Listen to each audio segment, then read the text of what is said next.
হ্যাঁ,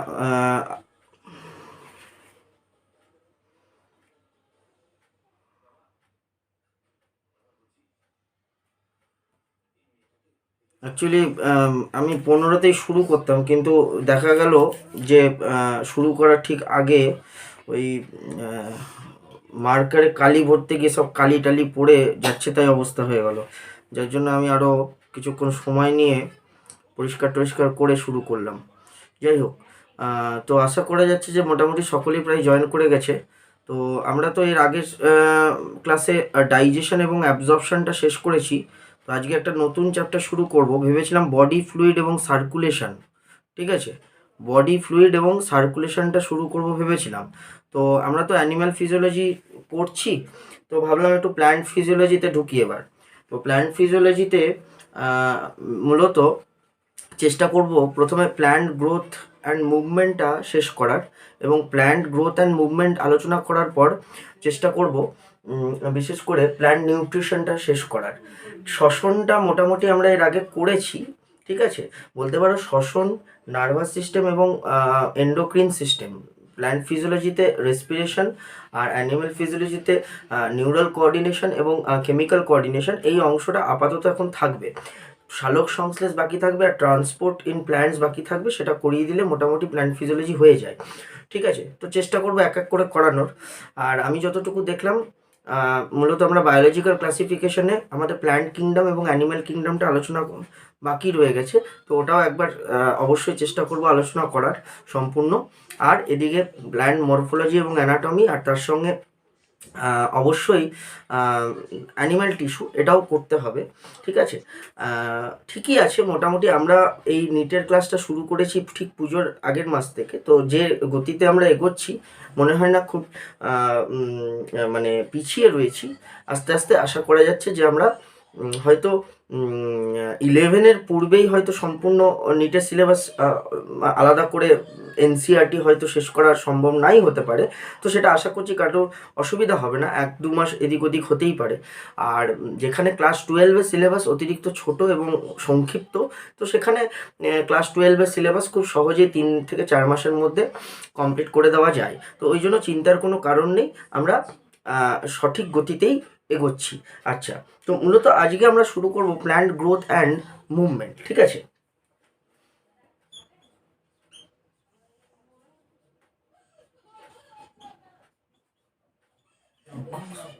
plant growth and development. Development, movement নয়, development. Plant growth and development, উদ্ভিদের বৃদ্ধি এবং বিকাশ। ঠিক আছে, উদ্ভিদের কিছু বলছো?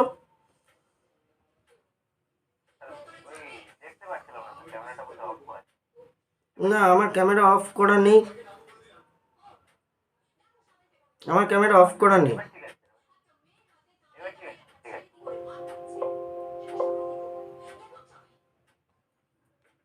আচ্ছা, ঠিক আছে। তো প্ল্যান্ট গ্রোথ অ্যান্ড ডেভেলপমেন্ট অর্থাৎ উদ্ভিদের বৃদ্ধি এবং বিকাশ। তো আমি একটু বলে দিই, আমাদের এই চ্যাপ্টারে মূল আলোচনার বিষয়বস্তু কী, এটা জেনে রাখলে আমাদের সকলের পক্ষে সুবিধা হবে। মূলত আমরা শুরুতে বৃদ্ধি সম্পর্কে আলোচনা করি, অর্থাৎ গ্রোথ সম্পর্কে আলোচনা করি, বিশেষ করে প্ল্যান্ট গ্রোথ সম্পর্কে আলোচনা করি। বলতে পারো উদ্ভিদের বৃদ্ধির ওপর গুরুত্ব দিয়ে আলোচনা করা হয়। একইভাবে আমরা ডেভেলপমেন্ট সম্পর্কেও এখানে আলোচনা করি, অর্থাৎ বৃদ্ধি এবং বিকাশ সম্পর্কে আলোচনা করা হয়। বৃদ্ধি এবং বিকাশ, ঠিক আছে।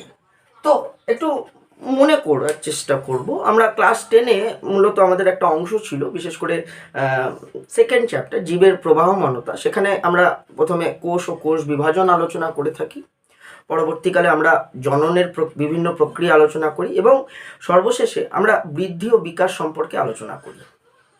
তো আশা করছি অপরিচিত নয়, বৃদ্ধি বা বিকাশ বলতে কি বোঝায় মূলত আমাদের ধারণা রয়েছে, এবং তোমরা মনে করে দেখবে তোমাদের ওয়েস্ট বেঙ্গলের কারিকুলামে এইটেও এই বৃদ্ধি এবং বিকাশের যে বিভিন্ন দশাগুলি আমরা দেখতে পাই, বিশেষ করে মানব বিকাশের বিভিন্ন দশা, সেগুলো আমাদের মোটামুটি ধারণা রয়েছে সকলের। আচ্ছা, এরপর স্বাভাবিকভাবে আমরা দেখব যে উদ্ভিদের বৃদ্ধিতে, অর্থাৎ প্ল্যান্ট গ্রোথ বা উদ্ভিদের বৃদ্ধিতে সহায়ককারী কিছু গ্রোথ রেগুলেটর পেয়ে থাকি, অর্থাৎ বৃদ্ধি নিয়ন্ত্রণ করে এমন কিছু রাসায়নিক পদার্থ। তো আমরা মূলত আলোচনা করলে বুঝতে পারবো যে এই সকল রাসায়নিক পদার্থ আলাদা কিছু নয়, এগুলি হচ্ছে মূলত আমরা বলতে পারি যে ফাইটো হরমোন। ফাইটো হরমোন অর্থাৎ প্ল্যান্ট হরমোন, বা আমরা বলতে পারি যে উদ্ভিদের হরমোন। তো এবার আশা করছি সকলেই বুঝতে পারছো যে এই চ্যাপ্টারটা আলাদা করে হয়তো খুব বিশেষ জোর দেওয়ার প্রয়োজন পড়বে না, কারণ ক্লাস 10-এই মূলত এই প্ল্যান্ট হরমোন, বিভিন্ন প্রকার প্ল্যান্ট হরমোন সম্পর্কে আমরা আলোচনা করেছি, বিশেষ করে অক্সিন, সাইটোকাইনিন, জিব্বারেলিন ইত্যাদি। এবং আমরা জানি যে আরও ইথিলিন নামক এবং বিশেষ করে অ্যাবসাইসিক অ্যাসিড নামক এই আমরা বলতে পারি যে উদ্ভিদ হরমোন আমরা পেয়ে থাকি। তো এই অংশে মূলত আমরা এই সকল হরমোন নিয়ে, উদ্ভিদ হরমোন নিয়ে আলোচনা করব, তাদের কাজ নিয়ে আলোচনা করব বলতে পারো। তো বুঝতেই পারছো যে মোটামুটি ধারণা রয়েছে, শুধু আমাদের কাজ হচ্ছে আলাদা করে এনসিইআরটিটাকে ভালো করে দেখে নেওয়া। এনসিইআরটিতে মূলত যে কাজগুলো লেখা রয়েছে বা এনসিইআরটিতে আলাদা করে যে সকল বিষয় উল্লেখ করা রয়েছে সেটাকে আলাদা করে চিহ্নিত করে নেওয়া। তো আমরা এগিয়ে যেতে পারি এই প্ল্যান্ট গ্রোথ অ্যান্ড ডেভেলপমেন্ট নিয়ে। একটু মুছে নিই।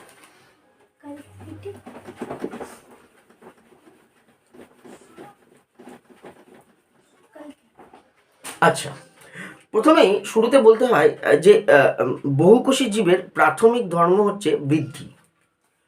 বহুকোষী জীবের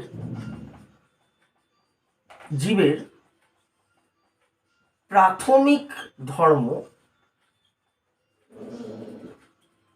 আমরা বলতে পারি যে বৃদ্ধি। এটা আমরা দ্য লিভিং ওয়ার্ল্ড পড়তে গিয়ে প্রথমেই দেখেছি যে all living organism generally growth is the most important characteristics of all living organism. এটা শুরুতেই আলোচনা করেছি। আমরা বলতে পারি যে সমগ্র জীবদেহের, বিশেষ করে কোষের বা কলা এবং অঙ্গের আকার, আয়তনের এবং শুষ্ক ওজনের স্থায়ী ও অপরিবর্তনীয় পরিবর্তনকে বৃদ্ধি বলে। একটু লিখব, সমগ্র জীবদেহের তথা বলা যেতে পারে কোষ, বলতে পারি কলা অথবা অঙ্গের আকার, আয়তন এবং শুষ্ক ওজনের স্থায়ী এবং অপরিবর্তনীয়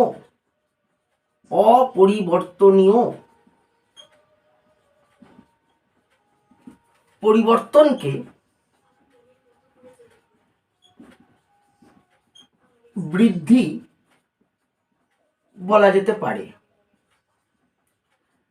তোমরা যদি এনসিইআরটির সঙ্গে মিলিয়ে দেখো তাহলে আমি বলতে পারি যে বিশেষ অসুবিধা হবে না, কারণ শুরুতেই এটাই প্রথমে উল্লেখ করা রয়েছে যে সমগ্র জীবদেহের কোষের কলা অঙ্গের আকার আয়তনের শুষ্ক ওজনের স্থায়ী ও অপরিবর্তনীয় পরিবর্তনকে বৃদ্ধি বলা হয়। যেমন এনসিইআরটিতে একটা উদাহরণ দেওয়া রয়েছে। ফর এক্সাম্পল বলা হয়েছে যে এক্সপ্যানশন অফ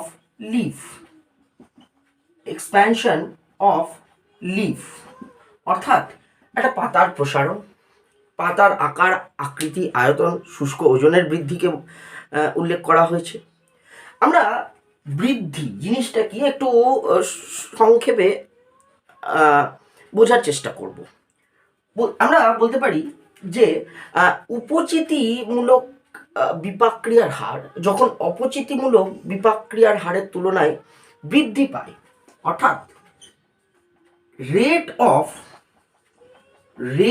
অফ ক্যাটাবলিজম, অর্থাৎ আমরা বলতে পারি যে অপচিতিমূলক বিপাক ক্রিয়া, ক্যাটাবলিক রিয়াকশন বলতে অপচিতিমূলক বিপাক ক্রিয়াকে বোঝায়।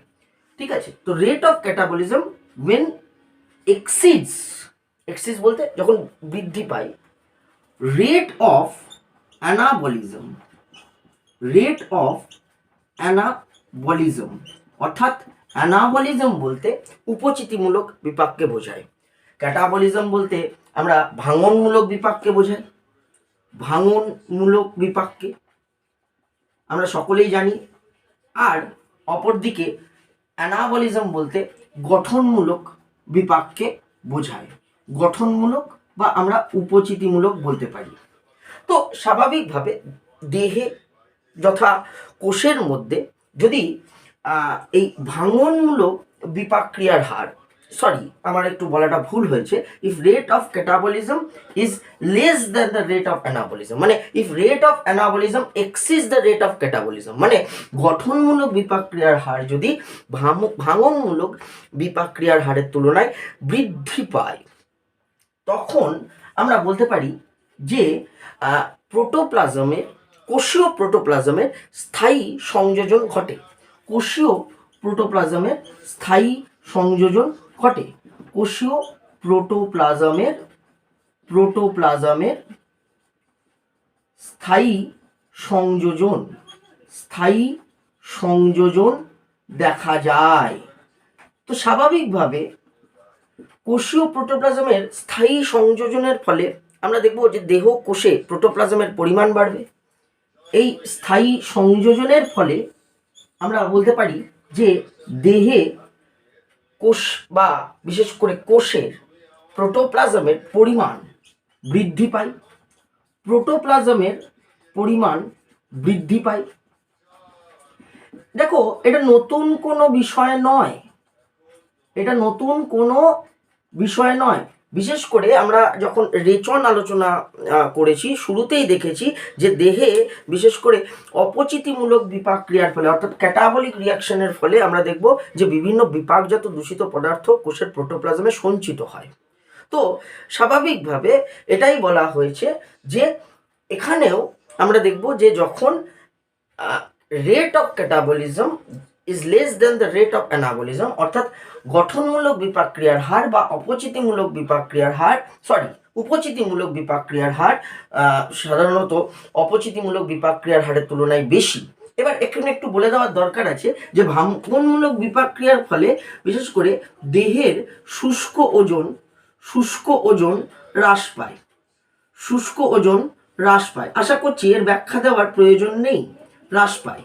আর একইভাবে আমরা যদি দেখি তাহলে অ্যানাবলিক রিয়াকশন বা গঠনমূলক বা যেটাকে আমরা বলে থাকি অপচিতিমূলক বিপাক ক্রিয়ার ফলে সাধারণত আমরা দেখব যে শুষ্ক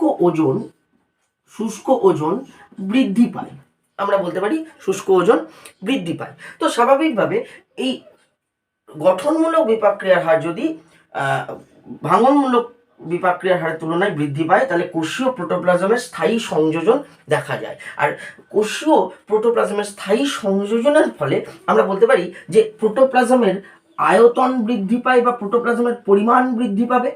আর প্রোটোপ্লাজমের পরিমাণ বৃদ্ধি পেলে স্বাভাবিকভাবে আমরা কোষের বিভাজন দেখতে পাবো। দেখো এখানেও একটা কনসেপ্ট আমরা পাচ্ছি, সেটা হচ্ছে যে কোষের বিভাজনের কারণ কি।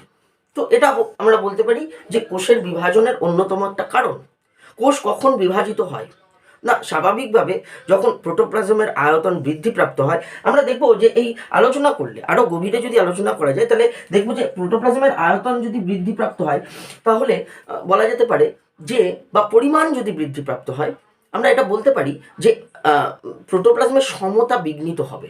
আর সেই সমতা বজায় রাখার জন্য স্বাভাবিকভাবে কোষ ক্ষেত্রফল বৃদ্ধির জন্য আমরা বলতে পারি যে তার বিভাজন হবে, এটুকু বলা যেতে পারে। এটা একটা সাইন্টিফিক টার্মও আমরা পেয়ে থাকি, আমরা বলতে পারি যে নিউক্লিওসাইটোপ্লাজমিক রেশিও। ঠিক আছে, সেই নিউক্লিওসাইটোপ্লাজমিক রেশিও আমরা দেখব যে বিশেষ করে মেনটেন করার জন্য কোষের বিভাজন ঘটে। এখানে বলা যেতে পারে যে নিউক্লিওসাইটোপ্লাজমিক রেশিও বা অনুপাত, অর্থাৎ নিউক্লিয়াস এবং সাইটোপ্লাজমের যে অনুপাত, সেই অনুপাত মেনটেন করার জন্য কোষের বিভাজন ঘটে আমরা বলতে পারি। শুধু তাই নয়, একটু আগেও যেটা বললাম যে প্রোটোপ্লাজমের পরিমাণ বৃদ্ধি পেলে, বিশেষ করে এই প্রোটোপ্লাজমের পরিমাণ, অর্থাৎ প্রোটোপ্লাজমের পরিমাণ এবং তার সঙ্গে আমরা বলতে পারি যে ক্ষেত্রফল তার যে অনুপাত সেই অনুপাত বজায় রাখার জন্য, অর্থাৎ তার রেশিও বজায় রাখার জন্য স্বাভাবিকভাবে, অর্থাৎ একটা সাধারণ কোষের কার্যকারিতা বজায় রাখতে গেলে এই দুটো ফ্যাক্টর মেনটেন করা খুবই দরকার, নিয়ন্ত্রণ করা খুবই দরকার। তো স্বাভাবিকভাবে নিউক্লিওসাইটোপ্লাজমিক রেশিও, অর্থাৎ নিউক্লিয়াস এবং সাইটোপ্লাজমের অনুপাত, এবং একইভাবে প্রোটোপ্লাজমের পরিমাণ ও ক্ষেত্রফল, কোষের ক্ষেত্রফলের বলা যেতে পারে যে অনুপাত, সেটা বজায় রাখা খুবই দরকার। তো সেটা বজায় রাখতে গেলে আমি বলতে পারি, যখন পরিমাণ বৃদ্ধিপ্রাপ্ত হচ্ছে, তো সেটা বজায় রাখতে গেলে স্বাভাবিকভাবে ক্ষেত্রফল বৃদ্ধির জন্য আমরা বলতে পারি যে কোষ বিভাজিত হয় বা কোষের বিভাজন দেখা যায়। এবার এটা স্বাভাবিক ব্যাপার, যখন কোষের বিভাজন হবে তখন কোষের সংখ্যা বৃদ্ধিপ্রাপ্ত হবে, আমরা বলতে পারি কোষের সংখ্যা বৃদ্ধিপ্রাপ্ত হবে, কোষের সংখ্যা বৃদ্ধি হবে। আর কোষের সংখ্যা বৃদ্ধিপ্রাপ্ত হলে স্বাভাবিকভাবে জীব দেহের আকার আয়তনের স্থায়ী পরিবর্তন দেখতে পাবো, যাকে আমরা বলতে পারি বৃদ্ধি। দেখো, এমনি মানুষের ক্ষেত্রেও যদি ভেবে দেখো বা কোনো প্রাণীর ক্ষেত্রেও যদি ভেবে দেখো, স্বাভাবিকভাবে যখন কোনো নতুন শিশু জন্মগ্রহণ করে, তার আকার আকৃতি স্বাভাবিকভাবে খুব স্বল্প বা কম হয়ে থাকে, কিন্তু বয়সের সাথে সাথে আমরা বলতে পারি যে আকার আকৃতি আয়তনের পরিবর্তন দেখা যায়, মূলত আকার আকৃতি আয়তন বৃদ্ধিপ্রাপ্ত হয় আমরা বলতে পারি। তো স্বাভাবিকভাবে এটা একমাত্র সম্ভব যখন দেহে কোষের সংখ্যা বৃদ্ধিপ্রাপ্ত হবে। তো এখানে দেখতে পাচ্ছি যে কোষের সংখ্যা বৃদ্ধিপ্রাপ্ত একমাত্র কোষ বিভাজনের মাধ্যমে সম্ভব। আর কোষের বিভাজন নিয়ন্ত্রিত হচ্ছে মূলত প্রোটোপ্লাজমের পরিমাণের বৃদ্ধি দ্বারা, যেটি বলা যেতে পারে যে নির্ভরশীল বিশেষ করে এই গঠনমূলক বিপাকের ওপর। এবং অবশ্যই আমরা বলতে পারি যে এই কোষের বিভাজন বিশেষ করে নির্ভরশীল এই কোষের নিউক্লিয়াস এবং সাইটোপ্লাজমের অনুপাত এবং প্রোটোপ্লাজমের আয়তন এবং তার কোষের ক্ষেত্রফলের ওপর নির্ভরশীল। বিশেষ করে এটি বজায় রাখার জন্য, এটা মেনটেন করার জন্য এই কোষের বিভাজন দেখা যায়, ফলে কোষের সংখ্যা বৃদ্ধিপ্রাপ্ত হয়, ফলে আমরা বলতে পারি যে বৃদ্ধি বা গ্রোথ, ফলে বলা যেতে পারে যে বৃদ্ধি বা গ্রোথ দেখতে পাই। এই হচ্ছে মূল বিষয়বস্তু, বলা যেতে পারে যে বৃদ্ধি সম্পর্কে এটা একটা গুরুত্বপূর্ণ কনসেপ্ট। তো আশা করছি এখানে আর নতুন করে বলার কিছু নেই বৃদ্ধি সম্পর্কে। আমরা বিশেষ করে উদ্ভিদের বৃদ্ধি যেহেতু আলোচনা করছি, আমরা উদ্ভিদের বৃদ্ধির বিভিন্ন বৈশিষ্ট্যগুলো এক এক করে আলোচনা করে নেওয়ার চেষ্টা করব। প্রথমেই দেখব যে প্ল্যান্ট গ্রোথ ইজ ইনডিটারমিনেট। প্রথমেই আমরা এনসিইআরটিতে যদি চোখ রাখি তাহলে দেখব যে লেখা রয়েছে যে plant growth is indeterminate.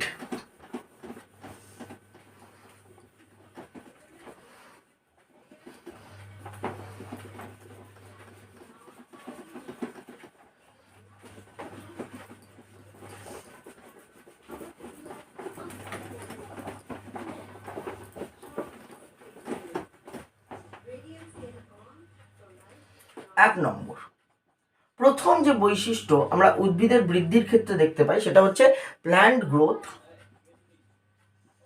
Is ইনডেটারমিনেট। ইনডেটারমিনেট কথার অর্থ হচ্ছে আমরা বলতে পারি অনিয়ত।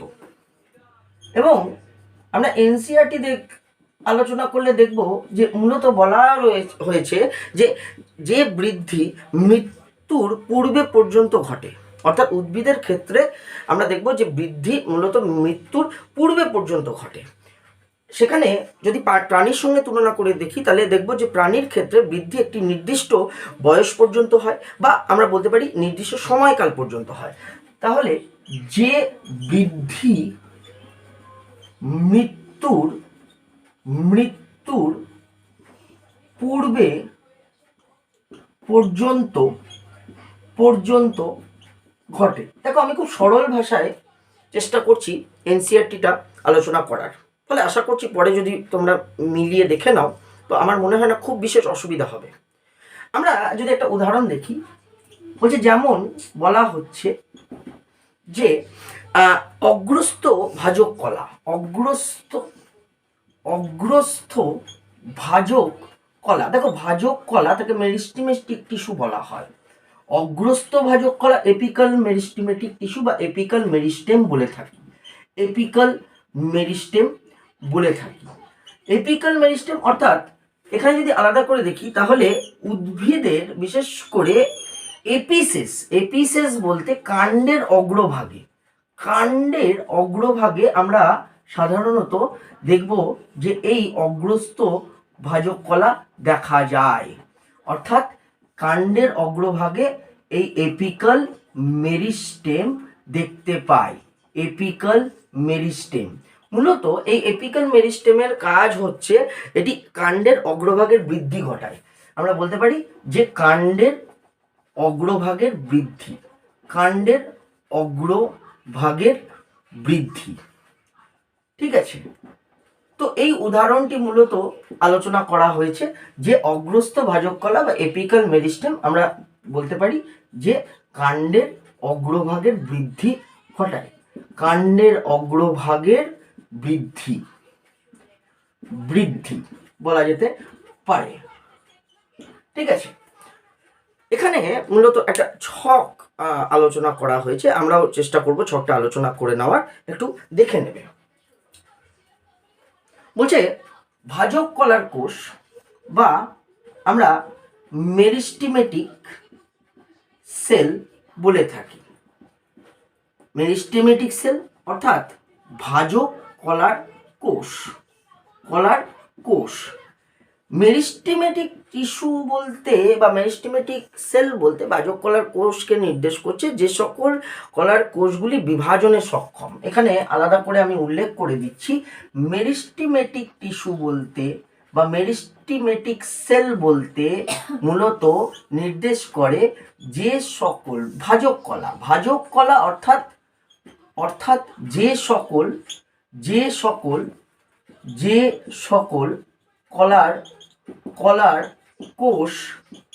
কলার কোষ বিভাজনে সক্ষম।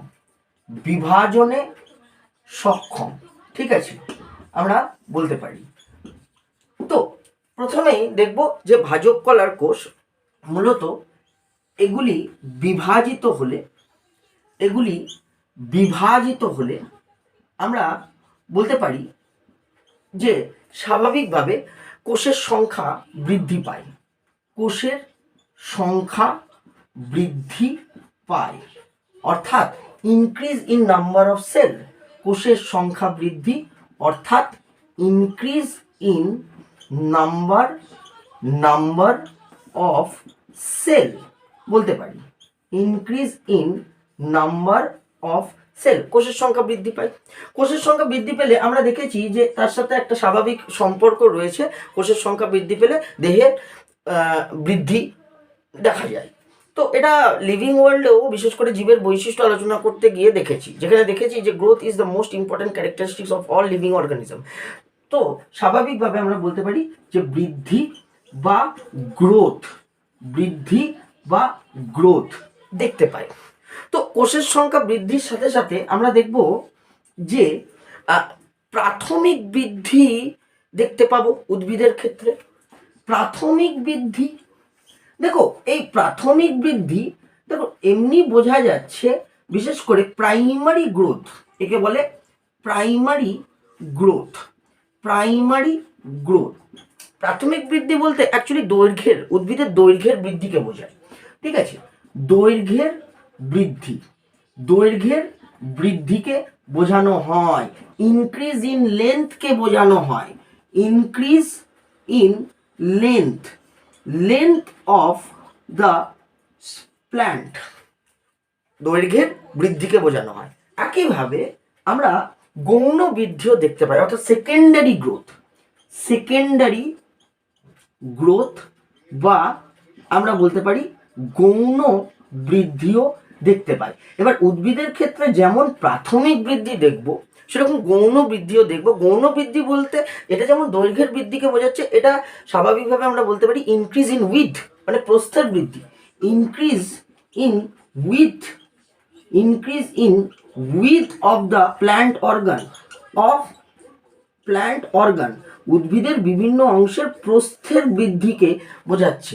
প্রস্থের বৃদ্ধিকে বোঝায়, নির্দেশ করে বলতে পারি। যেমন দেখো এই একটু বলবো, এটা বিশেষ করে যখন আমরা প্ল্যান্ট টিস্যু এবং টিস্যু সিস্টেম, অর্থাৎ উদ্ভিদ কলা এবং কলাতন্ত্র আলোচনা করব, তখন এই প্রাথমিক বৃদ্ধি বা গৌণ বৃদ্ধি সম্পর্কে আমাদের সুস্পষ্ট ধারণা হবে। তো আপাতত শুধু এইটুকুই বুঝবো যে উদ্ভিদের প্রাথমিক বৃদ্ধি বলতে দৈর্ঘ্যের বৃদ্ধি বা increase in length of the plant অর্গানকে বোঝাচ্ছে, বা গৌণ বৃদ্ধি বা সেকেন্ডারি গ্রোথ বলতে increase in width of the plant অর্গানকে বোঝাচ্ছে।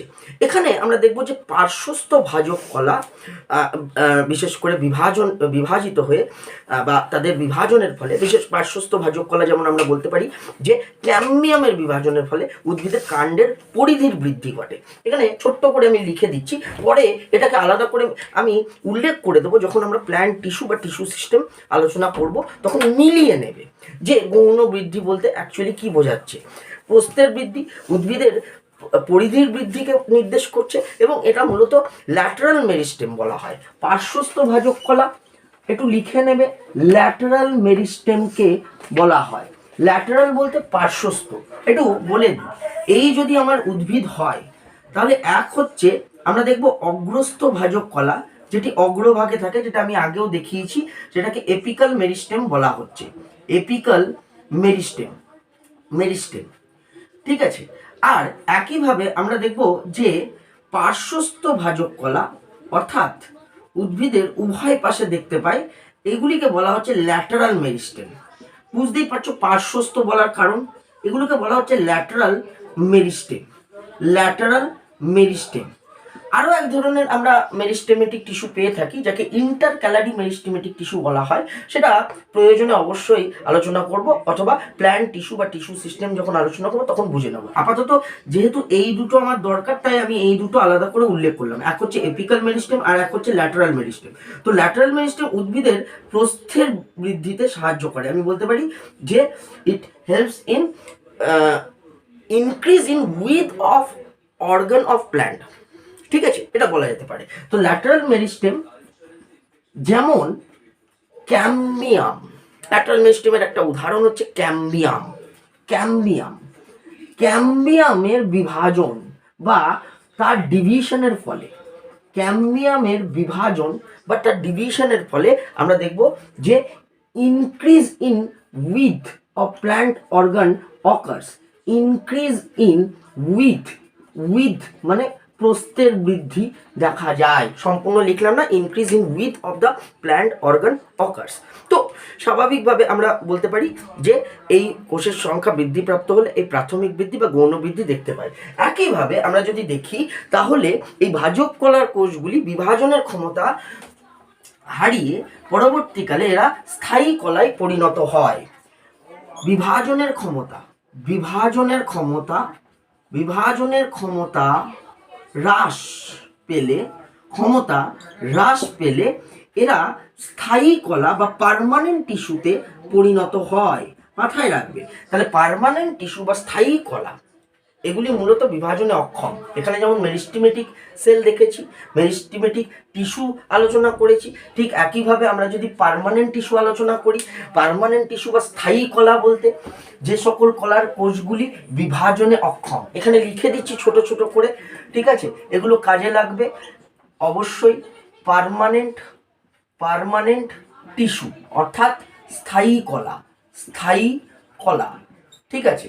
স্থায়ী কলা বলতে আমরা বলতে পারি যে সকল কলার কোষ বিভাজনে অক্ষম বা যাদের বিভাজনের ক্ষমতা হ্রাস পায়।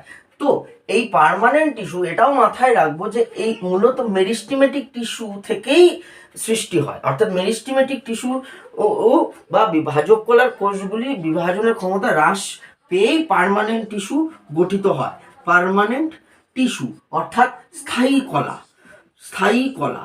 তো এই হচ্ছে মূলত ছকের ব্যাখ্যা, ঠিক আছে। প্ল্যান্ট গ্রোথ ইজ ইনডিটারমিনেট, অনিয়ত যে বৃদ্ধি মূলত মৃত্যুর পূর্বে পর্যন্ত ঘটে। এখানে একটি উদাহরণ দেওয়া রয়েছে। আর এই হচ্ছে সেই ছক। এই ছকটি স্বাভাবিক একটা কনসেপ্ট, যেটা আমাদের হয়তো মাথায় রাখলে এরপরেও আমরা দেখব যে আমাদের অসুবিধা হবে না, ঠিক আছে।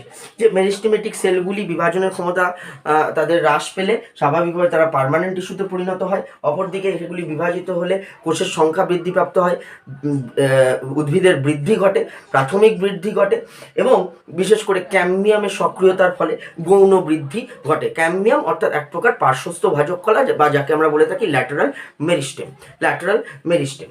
তো আশা করছি এখানে কোনো রকম অসুবিধা হওয়ার কথা নয়। আমরা একটু এগিয়ে যাব। পরবর্তী যে বৈশিষ্ট্য সেটা হচ্ছে গ্রোথ ইজ মেজারেবল। 2 নম্বর,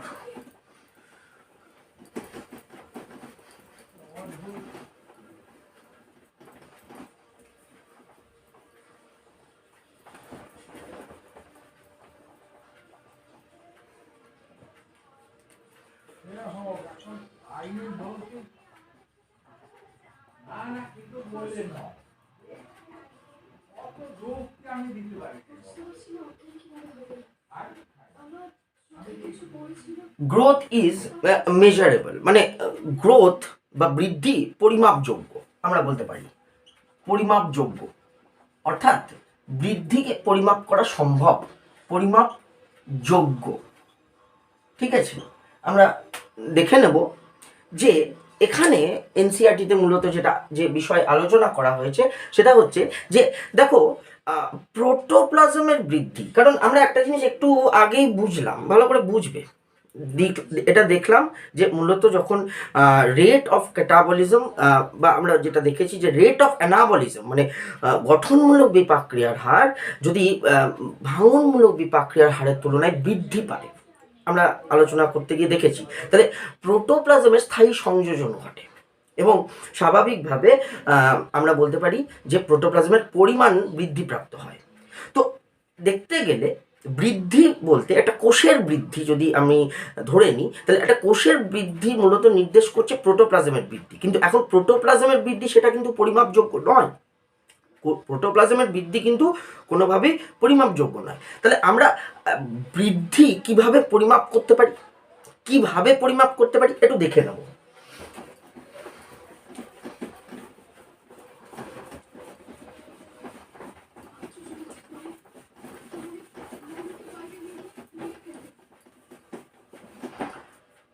বলছে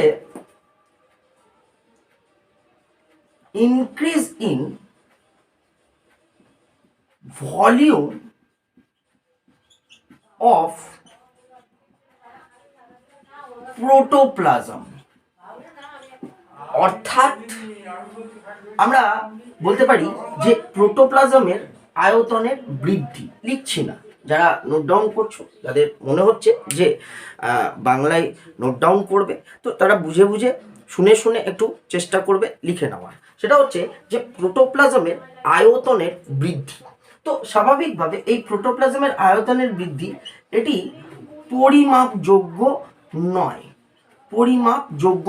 প্রোটোপ্লাজমের আয়তন পরিমাপ করা সম্ভব নয়। তাহলে আমরা বৃদ্ধিকে কিভাবে পরিমাপ করব? বলছে সাধারণত আমরা বলতে পারি যে বৃদ্ধি পরিমাপ করতে গেলে এই প্রোটোপ্লাজমের আয়তনের বৃদ্ধি বাদ দিয়ে অন্যান্য কিছু প্যারামিটার্স রয়েছে। বৃদ্ধির অন্যান্য কিছু প্যারামিটার্স আমরা পেয়ে থাকি। সেই প্যারামিটার্সগুলো আমরা পরিমাপ করতে পারি, সেই প্যারামিটার্সগুলো পরিমাপযোগ্য। সেগুলি কি কি? অর্থাৎ দেখো, প্রোটোপ্লাজমের বৃদ্ধির ফলে আমরা বলতে পারি শুষ্ক ওজনের বৃদ্ধি হয়। শুষ্ক ওজন, increase in dry weight. Dry weight অর্থাৎ শুষ্ক ওজন। তাহলে এই শুষ্ক ওজনের বৃদ্ধি পরিমাপযোগ্য। এই প্যারামিটার্সগুলি পরিমাপযোগ্য এবং এই প্যারামিটার্সগুলো পরিমাপ করে আমরা বৃদ্ধি পরিমাপ করতে পারি। এক হচ্ছে মানে শুষ্ক ওজনের বৃদ্ধি, ড্রাই ওয়েটের বৃদ্ধি। ইনক্রিজ ইন লেন্থ অর্থাৎ দৈর্ঘ্যের বৃদ্ধি, দ্বিতীয় আমরা বলতে ক্ষেত্রফল, সারফেস এরিয়া তার বৃদ্ধি, সেটা পরিমাপযোগ্য। হয়তো কোনো পাতার ক্ষেত্রফল কতটা বৃদ্ধিপ্রাপ্ত হয়েছে, বা অপর কোনো অঙ্গ তার ক্ষেত্রফল কতটা বৃদ্ধিপ্রাপ্ত হয়েছে, উদ্ভিদের কাণ্ডের দৈর্ঘ্যের কতটা বৃদ্ধি হয়েছে, সেটা পরিমাপ করা সম্ভব। কোনো অঙ্গের আয়তন, সেই আয়তন তার বৃদ্ধি পরিমাপ করা সম্ভব। কোষের সংখ্যা, নাম্বার, এটা ভলিউম। ঠিক একইভাবে আমরা বলতে পারি যে কোষের সংখ্যা অর্থাৎ নাম্বার অফ সেলস। তো এই প্যারামিটারগুলো আমরা একটু মাথায় রাখার চেষ্টা করি, কারণ এই প্যারামিটারগুলো পরিমাপ করার মাধ্যমে আমরা বৃদ্ধি পরিমাপ করতে পারি। ঠিক আছে, যেমন একটা উদাহরণ এনসিইআরটিতে দেওয়া রয়েছে, সেটা হচ্ছে মেজ সেল। তাতে আমরা দেখব যে 17,500 মানে সেল প্রতি ঘন্টায় মূলত বিভাজনের মাধ্যমে গঠিত হয়। মেজ মানে ভুট্টা। মেজ সেলে আমরা দেখব 17,500 সেল প্রতি ঘন্টায় বিভাজনের মাধ্যমে গঠিত হয়। আমি একটি উদাহরণ দিলাম, বাকিগুলো আশা করছি তোমরা দেখে নিলে অসুবিধা হবে না, দেখে নিতে পারবে। ঠিক আছে, তো আমরা একটু এগিয়ে যাব। তো গ্রোথ ইজ মেজারেবল, তো এটাই বলা হয়েছে গ্রোথ ইজ মেজারেবল, যে মূলত প্রোটোপ্লাজমের বৃদ্ধি পরিমাপযোগ্য নয়, তবে তার পরিবর্তে আমরা অন্যান্য যে সকল প্যারামিটারগুলি পরিমাপ করতে পারি সেগুলি এখানে দেওয়া রয়েছে। Dry weight, increase in length মানে দৈর্ঘ্যের বৃদ্ধি, ক্ষেত্রফলের বৃদ্ধি, ভলিউমের বৃদ্ধি, আয়তনের বৃদ্ধি। একইভাবে আমরা বলতে পারি যে কোষের সংখ্যার বৃদ্ধি, এটা আমরা পরিমাপ করতে পারি। এখানে আলাদা করে একটু উল্লেখ করে দিচ্ছি, অবশ্যই নোট ডাউন করে নেবে। সেটা হচ্ছে উদ্ভিদের বৃদ্ধি পরিমাপকারী যন্ত্র। উদ্ভিদের বৃদ্ধি পরিমাপকারী যন্ত্র অর্থাৎ যে যন্ত্রের সাহায্যে মূলত উদ্ভিদের বৃদ্ধি পরিমাপ করা সম্ভব, সেটা হচ্ছে অক্সানোমিটার। ঠিক আছে, এই যন্ত্রের সাহায্যে উদ্ভিদের বৃদ্ধি পরিমাপ করা সম্ভব, অক্সানোমিটার। আচ্ছা, এরপর সরাসরি চলে যাব উদ্ভিদের বৃদ্ধির দশা। যারা নোট ডাউন করছো করে নিতে পারো, এগিয়ে যাব। উদ্ভিদের বৃদ্ধির দশা।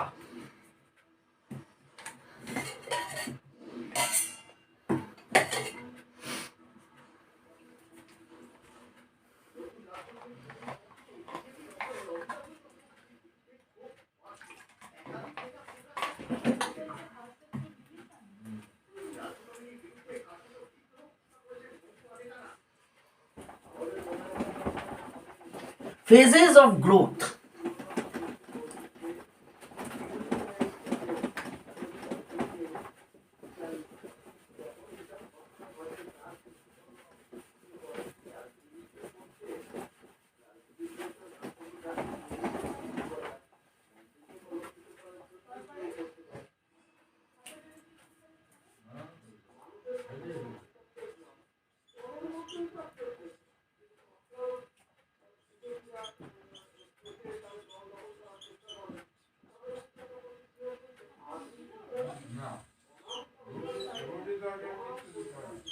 আচ্ছা, আমরা মূলত উদ্ভিদের বৃদ্ধির তিনটি দশা দেখতে পাই। দেখো, এই তিনটি দশা এর পূর্বেও আমরা আলোচনা করেছি, বৃদ্ধির দশা বলে। বিশেষ করে এর পূর্বে যখন আমরা বৃদ্ধি ও বিকাশ নিয়ে আলোচনা করেছি, একটু মনে করার চেষ্টা করবে। আমরা বলতে পারি যে এক হচ্ছে কোষ বিভাজন দশা, দ্বিতীয় হচ্ছে দীর্ঘীকরণ দশা, আর তৃতীয় নম্বর হচ্ছে কোষের বিভেদন দশা। ঠিক আছে, অর্থাৎ প্রথমে কোষ কোষ বিভাজন দশা, বিভাজন দশা, বিভাজন দশা, অর্থাৎ ফেজ অফ সেল ডিভিশন আমরা বলে থাকি। Phase of cell division, phase of cell division. দ্বিতীয় দশা হচ্ছে আমরা বলতে পারি যে দীর্ঘীকরণ, অর্থাৎ ফেজ অফ ইলংগেশন, দীর্ঘীকরণ, দীর্ঘীকরণ, অর্থাৎ phase of elongation, phase of elongation, elongation. আর তৃতীয় নম্বর আমরা দেখব যে বিভেদন, কোষের বিভেদনের দশা, ফেজ অফ ডিফারেন্সিয়েশন বলা হয়, কোষের বিভেদনের দশা, কোষের বিভেদনের দশা, বিভেদনের দশা, অর্থাৎ phase of differentiation, phase of differentiation. বিভেদন এর পূর্বে বহুবার আলোচনা হয়েছে, অবশ্যই চেষ্টা করব আরও একবার ভালো করে বুঝে নেওয়া যে ডিফারেন্সিয়েশন বলতে কি বোঝায়। ফেজ অফ ডিফারেন্সিয়েশন, ডিফারেন্সিয়েশন, ঠিক আছে। আচ্ছা, তো এই মূলত তিনটি দশা আমরা একটা পরীক্ষার সাহায্যে সাধারণত দেখে নিতে পারি বা আলোচনা করে নিতে পারি। ঠিক আছে, পরীক্ষা, এক মিনিট, জাস্ট একটু ধৈর্য ধরবে। আমি বলছি না, আমার আজকে শুরুতেই এই জিনিসটা হয়ে গেছে, কালি লিক করছে। এক মিনিট।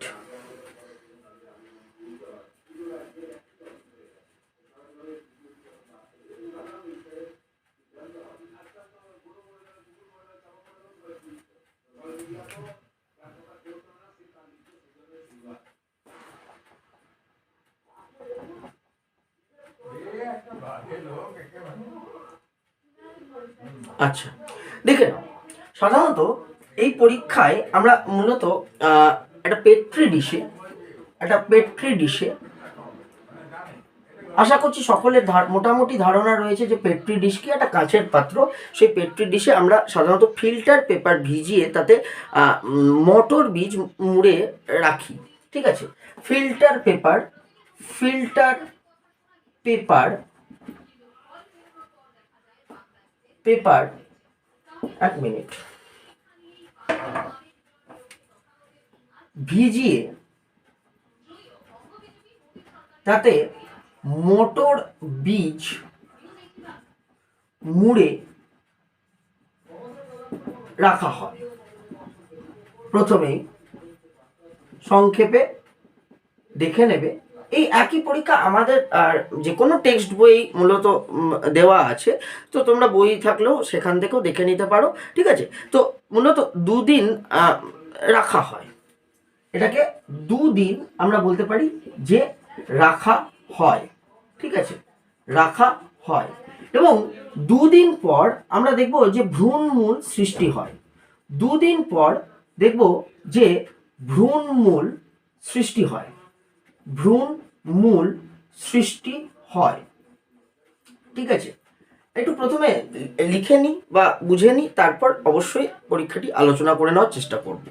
ভ্রূণমূল সৃষ্টি হবে, আমরা দেখব যে এই ভ্রূণমূলে যদি দাগ দিয়ে আবার দুদিন রাখা হয়, ধরো এই ভ্রূণমূলে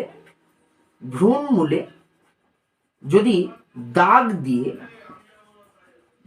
দিয়ে আবার যদি দুদিন রাখা হয়, তাহলে কিছু পরিবর্তন আমরা লক্ষ্য করি, কিছু পরিবর্তন বলা যেতে পারে যে লক্ষ্য করা যায়। তো এবার সেই পরিবর্তনগুলি মূলত চেষ্টা করব আলোচনা করে নেওয়ার। যেমন ধরে নিচ্ছি যে এই হচ্ছে আমার মটর বীজ, আর এই হচ্ছে বিশেষ করে মটর বীজের ভ্রূণমূল। তো মূলত এই ভ্রূণমূল সৃষ্টির পর এখানে স্বাভাবিকভাবে আলাদা করে দাগ দিয়ে রাখা যেতে পারে, এখানে লেখা আছে। আমরা সাধারণত এখানে আলাদা করে দাগ দিয়ে রাখতে পারি, চিহ্নিত করে রাখতে পারি A B C D E, এবং আমরা বলতে পারি যে এফ জি ই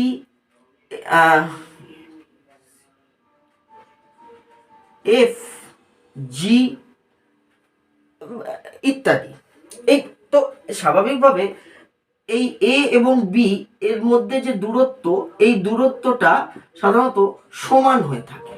শুধু এ এবং বি নয়, এখানে A B B C C D যে দাগটা আমরা দিয়ে রাখি, সেই মানে দাগগুলির মধ্যে যে দূরত্ব, সেই দূরত্বটা মূলত সমান হয়ে থাকে। তো দুদিন পর যখন ভ্রূণমূল সৃষ্টি হলো, তখন স্বাভাবিকভাবে সম দূরত্বে এই দাগ দিয়ে তাকে চিহ্নিত করে রাখা হয় আরো দুদিন, এবং আরো দুদিন পর আমরা দেখব যে মূলত কিছু পরিবর্তন দেখা যায়। পরিবর্তন কি? স্বাভাবিকভাবে আমরা দেখব যে ভ্রূণমূল বৃদ্ধিপ্রাপ্ত হয়, ভ্রূণমূল বৃদ্ধিপ্রাপ্ত হবে, এবং ভ্রূণমূল বৃদ্ধিপ্রাপ্ত হলে আমরা দেখব যে এই যে দাগগুলো দিয়ে রাখা হয়েছিল, এই দাগগুলির মধ্যেও দূরত্ব বৃদ্ধিপ্রাপ্ত হয়, তবে একটা নির্দিষ্ট বলা যেতে পারে রীতিতে হয়ে থাকে। যেমন প্রথমেই আমরা দেখব এ, তারপরে স্বাভাবিকভাবে এ এবং বি এর মধ্যে দূরত্ব বৃদ্ধিপ্রাপ্ত হতে দেখা যায়, একইভাবে সি এর মধ্যেও দূরত্ব প্রায় বৃদ্ধিপ্রাপ্ত হতে দেখা যায়। অপরদিকে আমরা দেখব যে ডি, সি থেকে ডি এর দূরত্ব বৃদ্ধিপ্রাপ্ত হয়েছে। অপরদিকে আমরা দেখব যে ই এফ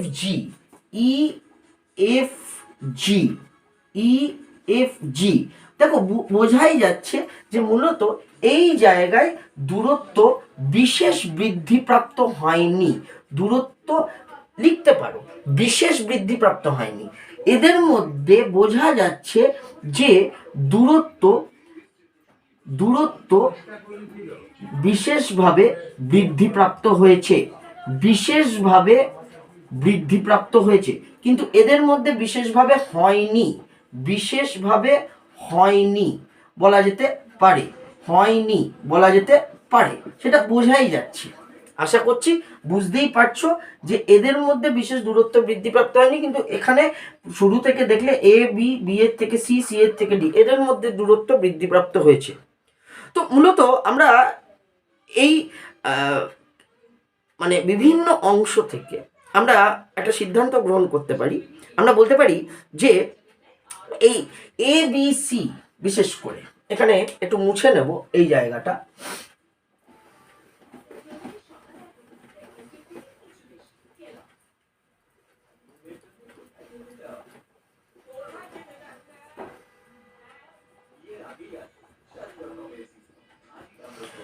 আমরা দেখে নেব যে এই এ বি সি, এই অংশটাকে মূলত ফেজ অফ ইলংগেশন বলা হয়, বা দীর্ঘীকরণ অঞ্চল বলতে পারি। ঠিক আছে,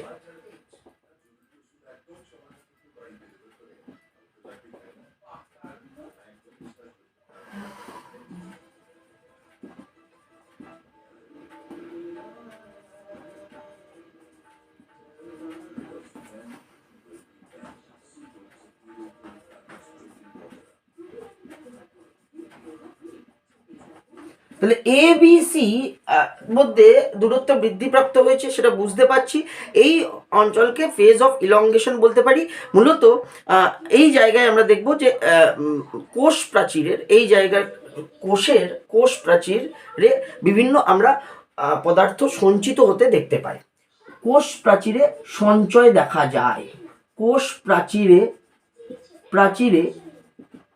সঞ্চয় দেখা যায়। কোষের কোষ প্রাচীরে সঞ্চয় দেখা যায়, যার জন্য বলা যেতে পারে যে এই কোষের দীর্ঘীকরণ মাথায় রাখবে। কোষ প্রাচীরের সঞ্চয়ের জন্যই এই দীর্ঘীকরণ হয়ে থাকে, এই ইলংগেশন হয়ে থাকে, আমরা বলতে পারি। ঠিক আছে, অপরদিকে আমরা দেখব যে পরিণত অঞ্চল, অর্থাৎ এই DEFG, অর্থাৎ এই অংশটা, বিশেষ করে DEFG এই অংশটাকে পরিণত অঞ্চল বলা হয়। অর্থাৎ ম্যাচুরেশন ফেজ বলে থাকি। ম্যাচুরেশন ফেজ, তো পরিণত অঞ্চল বা ম্যাচুরেশন ফেজ, এই অঞ্চলে বৃদ্ধি তুলনামূলকভাবে কম হয়। বৃদ্ধি তুলনামূলকভাবে কম হয়। ঠিক আছে, কম হয়, মাথায় রাখবে। এই অঞ্চলে বৃদ্ধি তুলনামূলকভাবে কম হয়। আমরা বলতে পারি যে পুরু কোষ প্রাচীর যুক্ত হয়ে থাকে এবং এখানে এই অঞ্চলের কোষগুলিতে প্রোটোপ্লাজম বেশি পরিমাণ থাকে। এই অঞ্চলের কোষগুলিতে বলা যেতে পারে যে প্রোটোপ্লাজম তার পরিমাণ অনেক বেশি এবং এগুলি পুরু কোষ প্রাচীর যুক্ত, অর্থাৎ থিক সেল ওয়াল হয়ে থাকে। সেল ওয়াল অর্থাৎ পুরু কোষ প্রাচীর। কেন? বিভিন্ন পদার্থ সঞ্চিত হয়ে গেলে মূলত সেগুলি স্থায়ী কলায় পরিণত হলে সেগুলি আর তার সম্প্রসারণ হয় না। তো এই জায়গাটা একটু বুঝবে।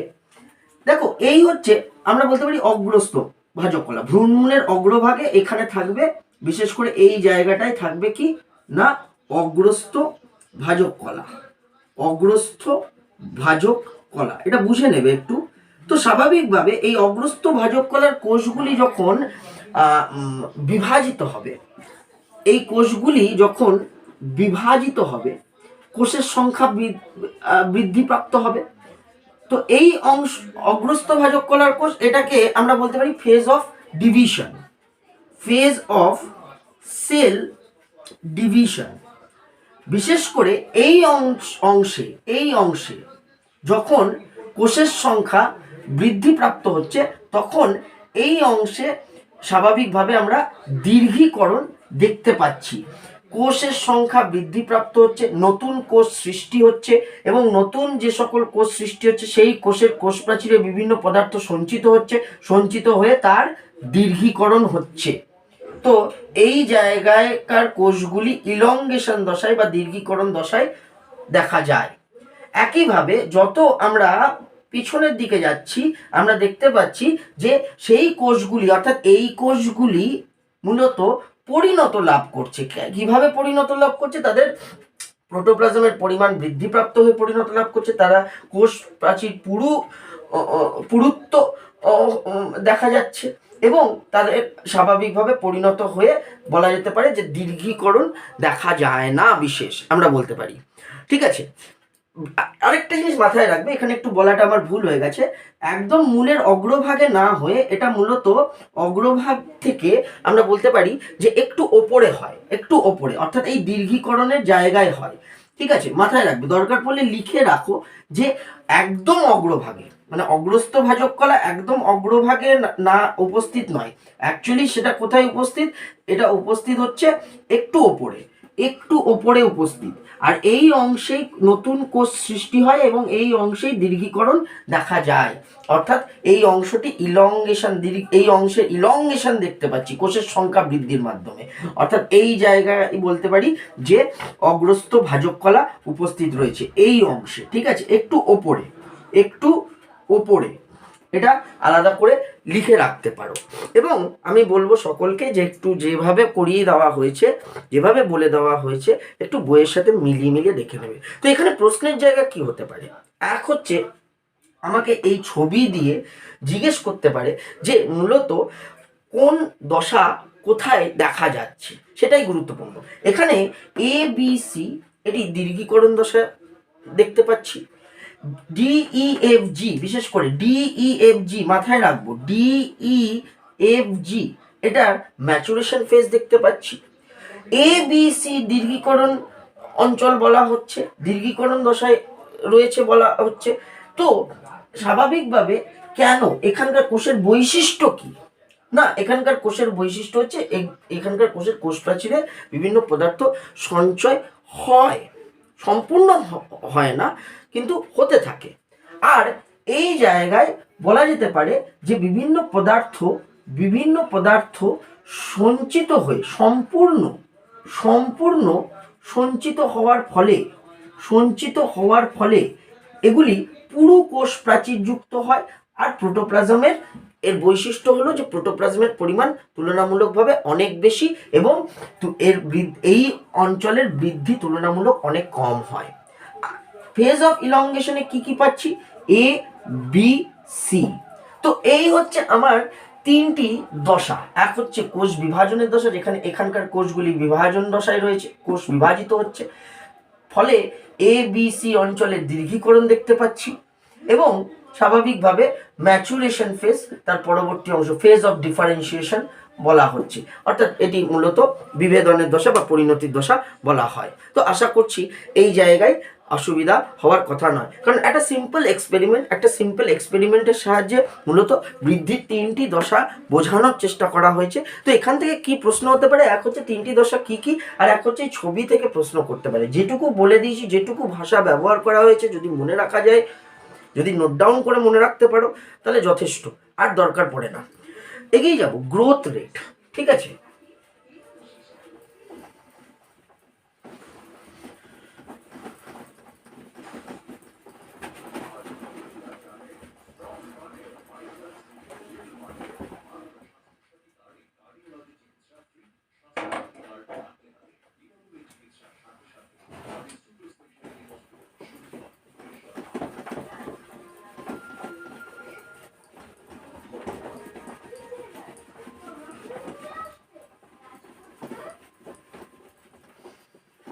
বৃদ্ধির হার, গ্রোথ রেট দেখে নাও।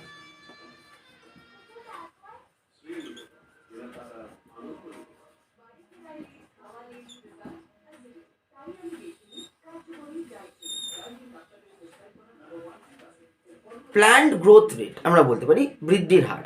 একটা গ্রাফের সাহায্যে বৃদ্ধির হারটা একটু দেখে নেওয়ার চেষ্টা করব।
আচ্ছা, তো মূলত আমরা যদি উদ্ভিদের বৃদ্ধির হার একটি গ্রাফের সাহায্যে যদি প্রকাশ করার চেষ্টা করি, বিশেষ করে উদ্ভিদের উচ্চতা, সময়ের সঙ্গে উচ্চতার যদি এটি লেখচিত্র অঙ্কন করা হয়, তাহলে আমরা বলতে পারি যে মূলত আমরা 4টি দশা দেখতে পাই, 4টি দশা। ঠিক আছে, এক হচ্ছে বিলম্ব দশা, অর্থাৎ শুরুতেই আমরা গ্রোথ বিশেষ দেখব না।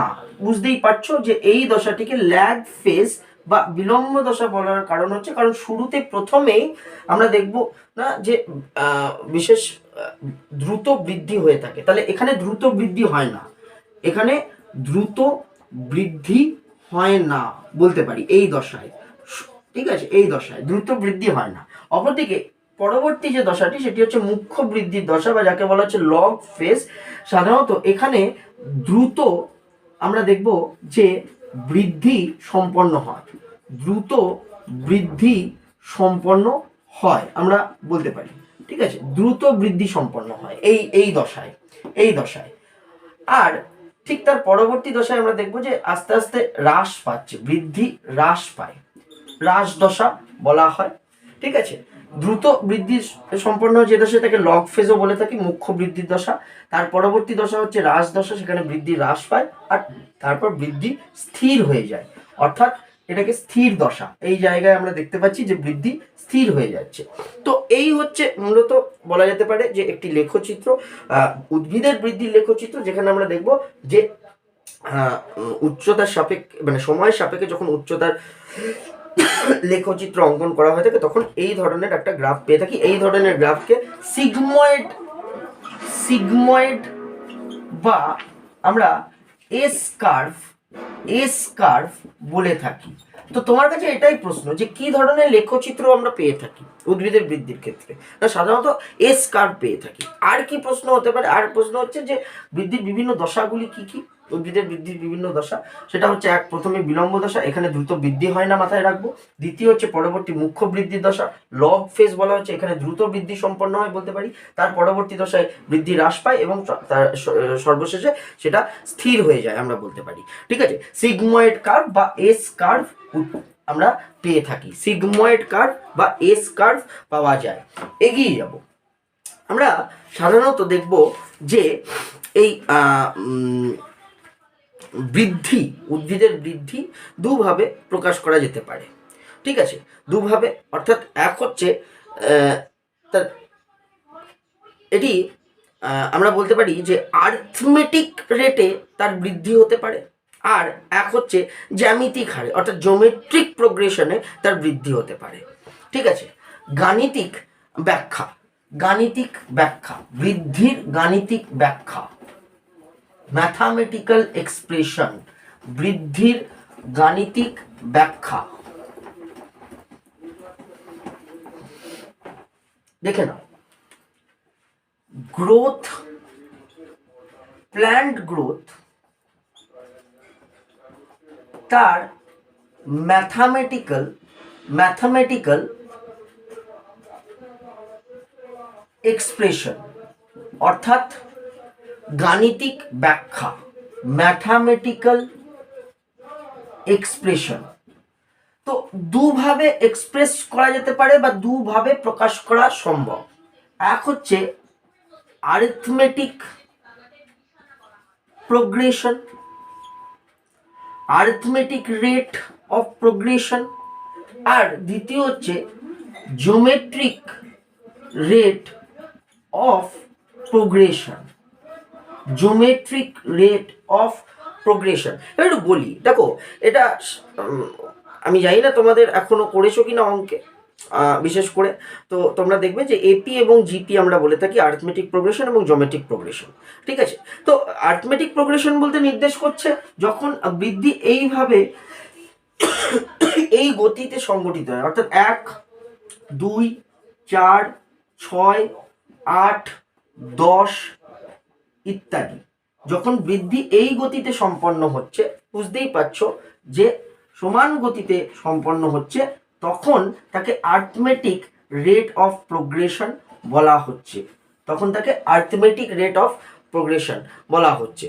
জ্যামিতিক হারে যখন বৃদ্ধি আমরা দেখব, অর্থাৎ জিওমেট্রিক রেট অফ প্রোগ্রেশন যখন দেখব, তখন মূলত বৃদ্ধি যে গতিতে হয় সেটা বলা যেতে পারে গুণিতক হারে হয়ে থাকে, অর্থাৎ 1, 2, 4, 8, 16, 32, 64 ডট ডট ডট। তো বোঝাই যাচ্ছে যে মূলত এটা গুণিতক হারে নির্দেশ করছে, গুণিতক হারে আমরা বলতে পারি। ঠিক আছে, এখানে মূলত আমরা দেখব যে জাইগোট, জাইগোট আমরা জানি জাইগোট বা ভ্রূণাণু বলা হয়, অর্থাৎ প্রতিটি জীবের জীবনচক্র এই এককোষী জাইগোট থেকে শুরু হয়। আমরা বলতে পারি এই জাইগোটের কোষগুলি, এই এককোষী জাইগোটের কোষ মূলত বারংবার বিভাজিত হয় এবং যে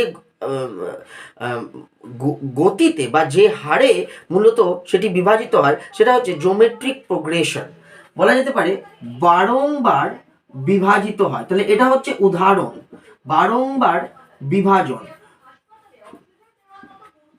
জিওমেট্রিক প্রোগ্রেশনে জিপিতে হয়ে থাকে। তাহলে জাইগোটের কোষের বিভাজন কিসে হয়ে থাকে? জিপিতে।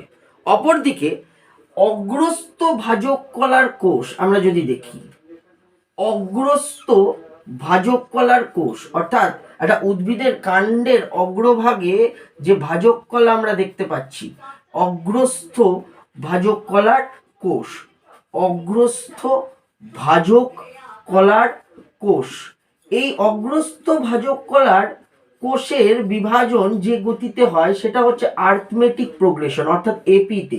তো এই দুটো উদাহরণ একটু চেষ্টা করবে মনে রাখার, সেটা হচ্ছে যে জাইগোটের কোষের বিভাজন হচ্ছে কিসে না জিপিতে, আর অগ্রস্থ ভাজক কলা কোষের বিভাজন হচ্ছে কিসে না এপিতে আমরা বলতে পারি।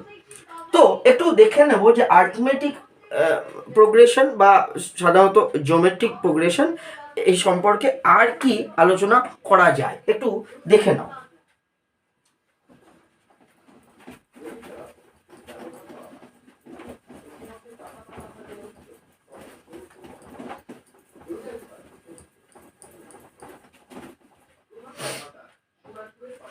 আচ্ছা, arithmetic progression, arithmetic progression বলতে আমরা আগেই দেখেছি যে মূলত এটি কিভাবে বৃদ্ধিপ্রাপ্ত হয়।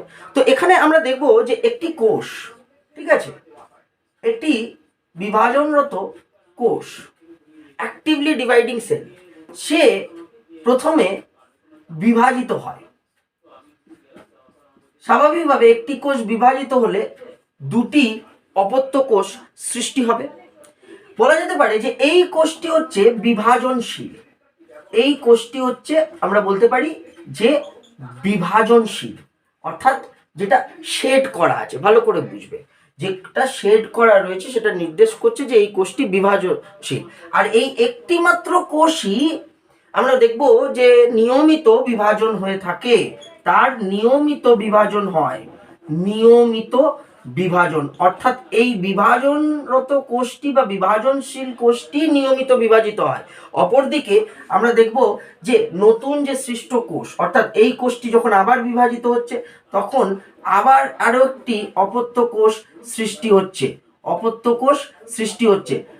আমরা বলতে পারি যে নতুন বা সদ্য সৃষ্ট কোষ বিভাজিত হয় না, দেখতে পাচ্ছি যে এই কোষটি বিভাজন হয় না, একমাত্র এই কোষটি অর্থাৎ বিভাজনশীল কোষ বা বিভাজনরত কোষ, এই কোষটির বিভাজন হচ্ছে, যার জন্য আমরা দেখব যে একটা নির্দিষ্ট গতিতে মূলত বৃদ্ধি হয়ে থাকে, অর্থাৎ এই দুটো কোষ এর বিভাজন হবে না, আবার পরবর্তীকালে এই কোষটি বিভাজনের মাধ্যমে নতুন অপত্য কোষ সৃষ্টি করবে, আমরা বলতে পারি নতুন অপত্য কোষ সৃষ্টি করবে। ঠিক আছে, আর এইগুলোকে অবিভাজনশীল কোষ বলতে পারি, অবিভাজনশীল বিভাজনশীল কোষ বলতে পারি। এগুলি মূলত আমরা দেখব যে পরিণত লাভ করে, এই কোষগুলি মূলত দেখা যাবে যে পরিণত লাভ করে। ঠিক আছে, তো আশা করছি বুঝতে অসুবিধা হওয়ার কথা নয়। এটি লেখচিত্র যদি অঙ্কন করি, দেখে নাও, একটি লেখচিত্র যদি অঙ্কন করা হয় তাহলে একটা লিনিয়ার কার্ভ অর্থাৎ আমরা রৈখিক একটা লেখচিত্র পেয়ে থাকি, অর্থাৎ বৃদ্ধি আমরা বলতে পারি যে সময়ের সাপেক্ষে বৃদ্ধির লেখচিত্র অঙ্কন করলে সেখানে আমরা দেখব যে একটা লিনিয়ার কার্ভ পাওয়া যায়, লিনিয়ার কার্ভ পেয়ে থাকি, অর্থাৎ রেখাকার একটা কার্ভ পেয়ে থাকি। মূলত আমরা দেখব যে মূল ও কাণ্ডের অংশে এই ধরনের বৃদ্ধি দেখা যায়। মূল এখানে দেখানো আছে, এই জায়গায় দেখানো আছে, মূল ও কাণ্ডের অংশে এই ধরনের বৃদ্ধি আমরা দেখতে পাই। মূল এবং কাণ্ডের অংশে এই জায়গায় দেখানো হয়েছে, ঠিক আছে। আচ্ছা, একটু দেখে নেবে যে মূলত এর ম্যাথামেটিক্যাল এক্সপ্রেশন কি। ম্যাথামেটিক্যাল এক্সপ্রেশনটা একটু দেখে নেবে, গাণিতিকভাবে কিভাবে প্রকাশ করা হয়।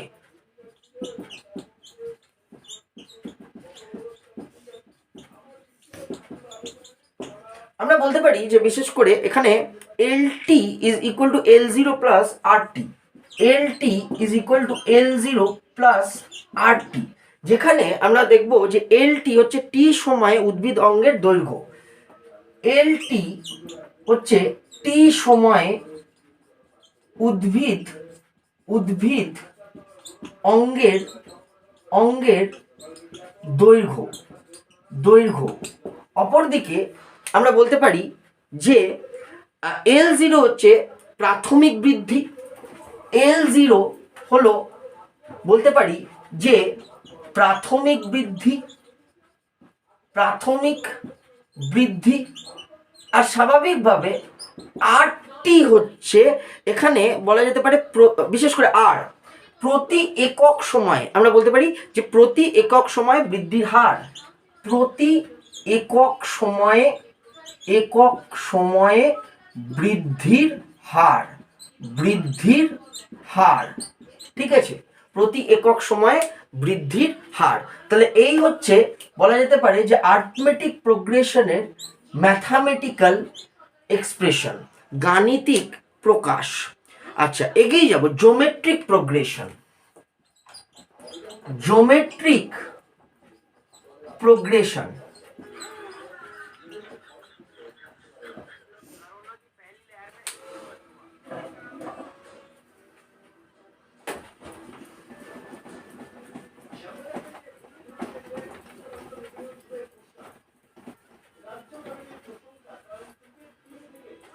মুচ্ছি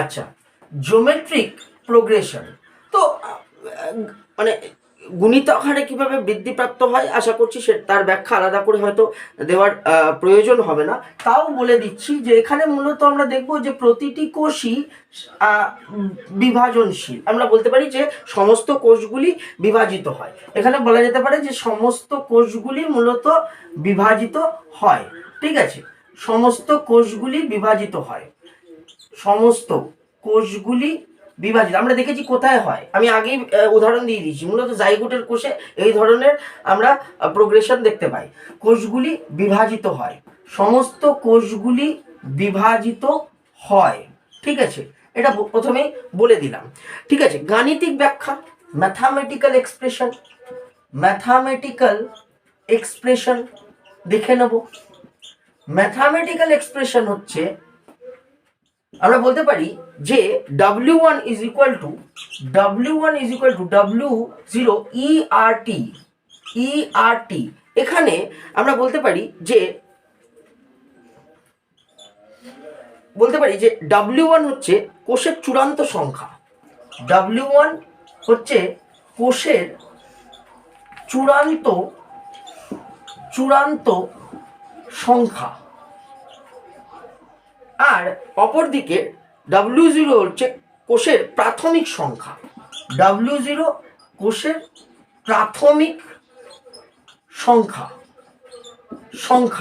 অপরদিকে E হচ্ছে ধ্রুবক, যেটা 2.71, E হচ্ছে কনস্ট্যান্ট অর্থাৎ 2.71, আর আর টি হচ্ছে সময়, আর হচ্ছে বৃদ্ধির হারকে নির্দেশ করছে। টি হচ্ছে সময়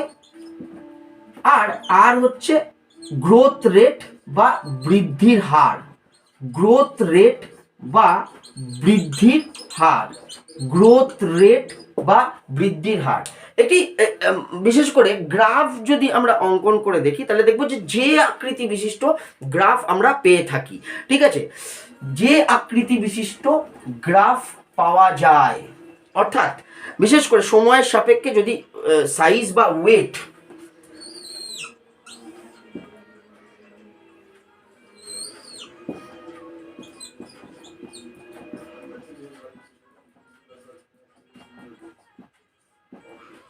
মানে আকার বা ভর তার যদি সময়ের সাপেক্ষে যদি গ্রাফ অঙ্কন করে দেখি তাহলে একটি যে আকৃতি বিশিষ্ট গ্রাফ, যে আকৃতি বিশিষ্ট কার্ভ পেয়ে থাকি। তো এটাই প্রশ্ন। এক হচ্ছে ম্যাথামেটিক্যাল এক্সপ্রেশনটা প্রশ্ন, দেখো ডেরিভেশনের প্রয়োজন নেই, বিশেষ করে প্রয়োজন হলেও আমি করব না, এটা চাইলে তোমরা আলাদা করে ডিরাইভ করে নিতে পারো, সেটা তোমাদের নিজস্ব ব্যাপার। আমি বলবো প্রয়োজন নেই, একটু কষ্ট করে হয়তো আর্থমেটিক প্রোগ্রেশনের ম্যাথামেটিক্যাল এক্সপ্রেশন মনে রাখতে হয়। আর্থমেটিক প্রোগ্রেশনের ম্যাথামেটিক্যাল এক্সপ্রেশন হচ্ছে L T is equal to L zero plus R T. জিনিসগুলো কি একটু জানতে হয়। L T is equal to T সময়ে আমরা বলতে পারি যে উদ্ভিদ অঙ্গের দৈর্ঘ্য, L zero is equal to initial growth আমরা বলতে পারি, আর একইভাবে আর হচ্ছে আমরা বলতে পারি যে প্রতি একক সময় বৃদ্ধির হার। একইভাবে আমরা যদি একটু মনে রাখার চেষ্টা করি W1 is equal two W0 ERT, সেখানে W1 আমরা বলতে পারি যে চূড়ান্ত সংখ্যা কোষের, আর কোষের সংখ্যাকে এখানে নির্দেশ করা হচ্ছে, কোষের সংখ্যা গুণিতক হারে বৃদ্ধিপ্রাপ্ত হয়ে থাকে সেটা নির্দেশ করা হচ্ছে। আর জাইগোটের কোষের অবশ্যই, কারণ আমরা এই জাইগোটের ক্ষেত্রে এই উদাহরণটা পেয়েছি। W0 আমরা সাধারণত বলতে পারি যে প্রাথমিক সংখ্যা। একইভাবে আমরা বলতে পারি যে ই হচ্ছে এখানে কনস্ট্যান্ট, টি হচ্ছে সময়, এবং আর হচ্ছে বৃদ্ধির হার। তো আশা করছি এখানে অসুবিধা হওয়ার কথা নয়, যদি একটু মনে রাখি। হ্যাঁ, যেটা প্রশ্নের জায়গা সেটা হচ্ছে কি ধরনের জিওমেট্রিক প্রোগ্রেশনের ক্ষেত্রে কি ধরনের কার্ভ পেয়ে থাকি, যে আকৃতি বিশিষ্ট কার্ভ। আর্থমেটিক প্রোগ্রেশনের ক্ষেত্রে কি ধরনের কার্ভ পেয়ে থাকি, লিনিয়ার কার্ভ। তো এইটুকু আশা করছি বুঝতে পারছো যে তোমার কাছে প্রশ্ন, এটাই হচ্ছে তোমার কাছে প্রশ্ন, ঠিক আছে। তো আশা করছি এর থেকে বেশি হয়তো দরকার পড়বে না। আচ্ছা, একটু এগিয়ে যাব। গ্রোথ রেট, দুটো টার্ম আমরা এখানে পেয়ে থাকি, এক হচ্ছে অ্যাবসলিউট গ্রোথ রেট আর একটা হচ্ছে রিলেটিভ গ্রোথ রেট, ঠিক আছে। একটু মুছবো, অ্যাবসলিউট গ্রোথ রেট আর একটি হচ্ছে রিলেটিভ গ্রোথ রেট।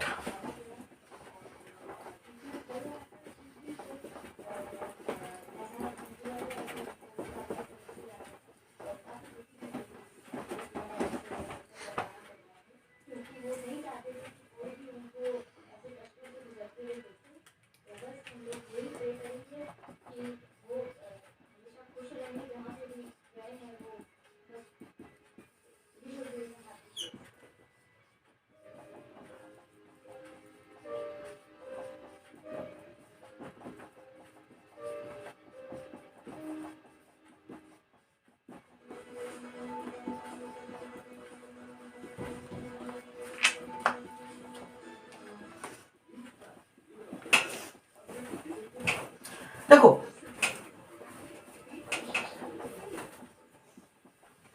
আমি সংজ্ঞায় যাব না, অর্থাৎ ডেফিনেশনে যাব না, যেটা মূলত এনসিইআরটিতে লেখা রয়েছে। একটু দায়িত্ব নিয়ে সকলকে বলা হচ্ছে যে একটু ডেফিনেশন দেখে নেবে। আমি সরাসরি আমি অ্যাবসলিউট গ্রোথ রেট এবং রিলেটিভ গ্রোথ রেট জিনিসটা কি সেটা সাধারণত একটা উদাহরণের সাহায্যে বোঝানোর চেষ্টা করব, জিনিসটা কি সেটা বোঝানোর চেষ্টা করব। এরপর এটা নিজস্ব দায়িত্বে বলা হচ্ছে যে অ্যাবসলিউট গ্রোথ রেট এবং রিলেটিভ গ্রোথ রেট সেটা ডেফিনেশনটা অবশ্যই করে নেবে, অবশ্যই করে নেবে। ডেফিনেশনে যাব না কেন আমি বলে দিচ্ছি, কারণ তোমরা যদি দেখো আমি এই প্ল্যান্ড গ্রোথ অ্যান্ড মুভমেন্টের প্ল্যান্ড গ্রোথ অ্যান্ড ডেভেলপমেন্টের ওপর এনসিইআরটির সম্পূর্ণ ব্যাখ্যা ভিডিও আমার রয়েছে, ফলে তোমরা যদি আলাদা করে দেখে নাও তাহলে সেখানে তুমি দেখবে যে এনসিইআরটিতে কী লেখা রয়েছে সেই ব্যাখ্যা দেওয়া আছে, ফলে ডেফিনেশনটাও পেয়ে যাবে, ডেফিনেশনের ব্যাখ্যাও পেয়ে যাবে। আমি শুধু উদাহরণের সাহায্যে এখানে তোমাদেরকে দেখিয়ে দিচ্ছি যে অ্যাবসলিউট গ্রোথ রেট বা প্ল্যান্ড গ্রোথ রেট বলতে কি বোঝায়। ধরে নিলাম যে একটি পাতা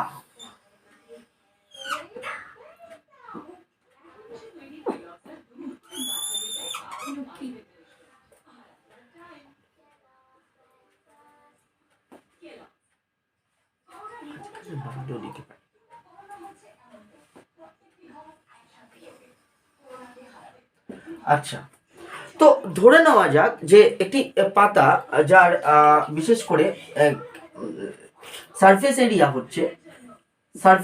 হচ্ছে 5 সেন্টিমিটার স্কোয়ার, দেখা যাচ্ছে? আচ্ছা ঠিক আছে, এইভাবে লিখি। এই পাতাটি তার সারফেস এরিয়া ধরে নিলাম 5 সেন্টিমিটার স্কোয়ার, ঠিক আছে। একইভাবে ধরে নেওয়া যাক যে টি সময়ে এই পাতার বৃদ্ধি, ঠিক আছে, টি সময়ে এই পাতা বৃদ্ধিপ্রাপ্ত হয়েছে, এবং আমি বলতে পারি যে পাতা বৃদ্ধিপ্রাপ্ত হয়ে সব থেকে বেস্ট হবে এইভাবে যদি দেখানো হয়, ঠিক আছে। তো পাতা বৃদ্ধিপ্রাপ্ত হয়ে সেটা 10 সেন্টিমিটার স্কোয়ার হয়েছে তার সারফেস এরিয়া। তো সেখানে অ্যাবসলিউট গ্রোথ রেট কি হবে? অ্যাবসলিউট গ্রোথ রেট হচ্ছে, আমরা সরাসরি বলতে পারি যে final growth minus initial growth, final growth minus initial growth,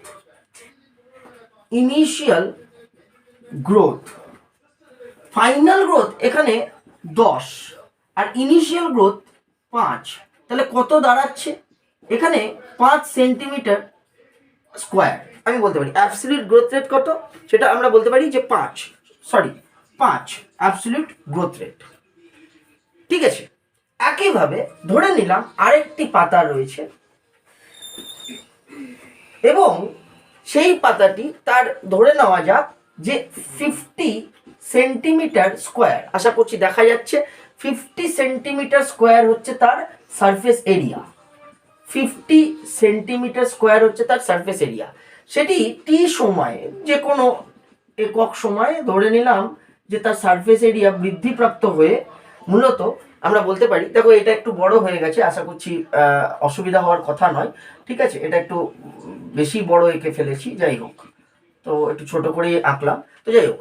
তো 50 সেন্টিমিটার স্কোয়ার ধরে নিচ্ছি এবং ধরে নিলাম যে টি সময়ে সেটি বৃদ্ধিপ্রাপ্ত হয়েছে এবং 55 সেন্টিমিটার স্কোয়ার হয়েছে, ধরে নেওয়া যায় 55 সেন্টিমিটার স্কোয়ার হয়েছে। তাহলে এর ক্ষেত্রে অ্যাবসলিউট গ্রোথ রেট কত হবে? এর ক্ষেত্রেও অ্যাবসলিউট গ্রোথ রেট কিন্তু সেই 55 মাইনাস 50 হওয়ার কথা, অর্থাৎ 5, ভেবে দেখবে। তাহলে উভয়ের ক্ষেত্রে অ্যাবসলিউট গ্রোথ রেট কত হচ্ছে? 5, অর্থাৎ ফাইনাল যে গ্রোথ মাইনাস ইনিশিয়াল গ্রোথ, অর্থাৎ চূড়ান্ত যে বৃদ্ধি আর তার থেকে প্রাথমিক বৃদ্ধিকে বাদ দিলে যে ফলাফল আমি পাচ্ছি সেটাই হচ্ছে absolute growth rate, absolute growth rate. এবার বলছে রিলেটিভ গ্রোথ রেট কি? রিলেটিভ গ্রোথ রেট, ঠিক আছে, রিলেটিভ গ্রোথ রেট। তাহলে এর রিলেটিভ গ্রোথ রেট যদি দেখি তাহলে আমরা দেখব যে সেটা হলো 5/5 ইন্টু 100, অর্থাৎ এখানে বলা যেতে পারে যে final growth minus initial growth আমরা বলতে পারি, অর্থাৎ গ্রোথ পার ইউনিট টাইম, এটাকে আমরা বলে থাকি গ্রোথ পার ইউনিট টাইম, অর্থাৎ একক সময়ে বৃদ্ধির হার। এবার গ্রোথ পার ইউনিট টাইম কি নির্দেশ করছে? গ্রোথ পার ইউনিট টাইম নির্দেশ করছে actually final growth minus initial growth. আশা করছি বুঝতে পারছো। তাহলে growth per unit time by initial size বা ইনিশিয়াল গ্রোথ,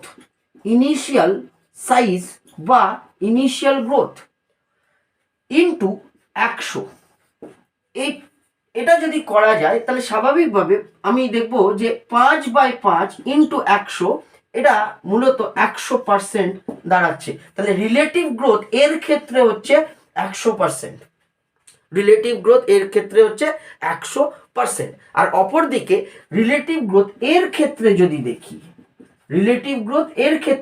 তাহলে গ্রোথ পার ইউনিট টাইম সেটা কত? সেটা হচ্ছে 5/50 ইন্টু 100, সেটা হচ্ছে 10%।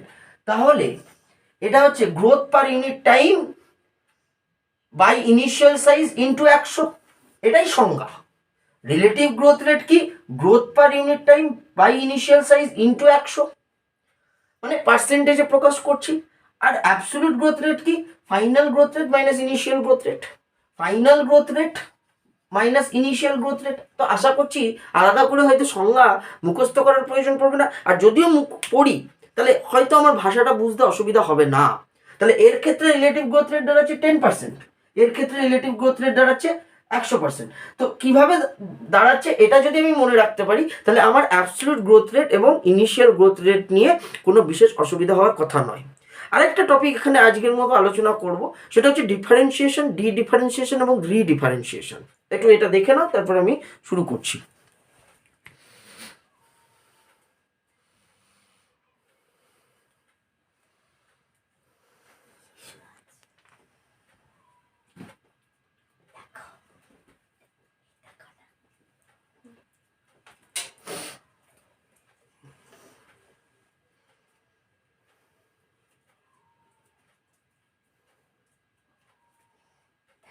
আচ্ছা, এগিয়ে যাচ্ছি সরাসরি। ডিফারেন্সিয়েশন, ডি ডিফারেন্সিয়েশন এবং রিডিফারেন্সিয়েশন একটু বুঝে নেবে। বারবার এরা পূর্বেও আলোচনা করা হয়েছে যে ডিফারেন্সিয়েশন বা বিভেদন বলতে কি বোঝানো হয়। ঠিক আছে, দেখো সরল ভাষায়ও বলা যেতে পারে, আবার আলাদা করে এই উদাহরণের সাহায্যেও আমরা এই তিনটে টার্ম আলোচনা করে নিতে পারি। দেখে নাও, ডিফারেন্সিয়েশন, ডিফারেন্সিয়েশন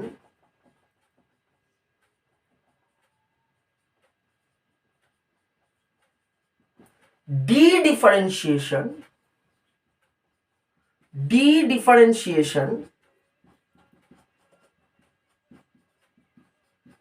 এবং রিডিফারেন্সিয়েশন, রিডিফারেন্সিয়েশন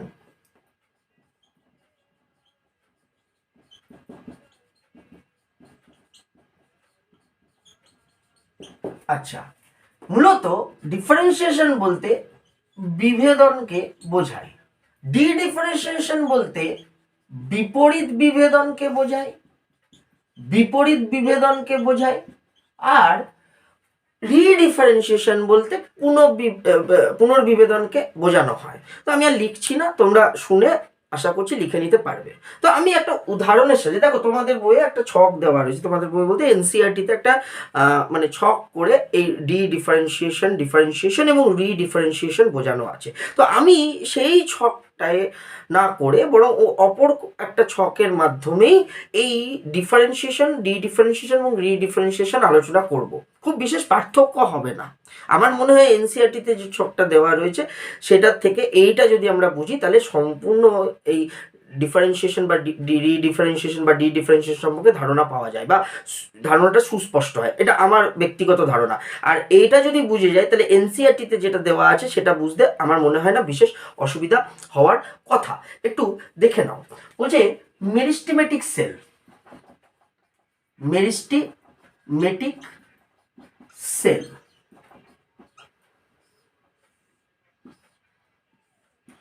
দেখো ভাজক কলার কোষ। তো আমরা বলতে পারি যে এই ভাজক কলার কোষগুলি মূলত ডিফারেন্সিয়েশনের মাধ্যমে, ডিফারেন্সিয়েশনের মাধ্যমে, ডিফারেন্সিয়েশন কি আমি পরে ব্যাখ্যা দিচ্ছি, আগে করে নিই ছকটা। ডিফারেন্সিয়েশনের মাধ্যমে আমরা দেখব যে এই ভাজক কলার কোষগুলি স্থায়ী কলায় পরিণত হয়। বিশেষ করে প্রথমে এরা সরল স্থায়ী কলায় পরিণত হয়ে থাকে। ঠিক আছে, সরল স্থায়ী কলায় পরিণত হয়ে থাকে, অর্থাৎ permanent tissue, permanent tissue, permanent tissue বলতে পারি সিম্পল প্রকৃতির, সিম্পল প্রকৃতির পার্মানেন্ট টিস্যু। মাথায় রাখবে সরল, সিম্পল বলতে সরল স্থায়ী কলা। ঠিক আছে, সিম্পল প্রকৃতির পার্মানেন্ট টিস্যু। আচ্ছা, এইবার আমরা যদি দেখি তাহলে সেগুলি কি একটু বলে দিই। সরল স্থায়ী কলা যেমন আমরা জানি, এক হচ্ছে প্যারেনকাইমা,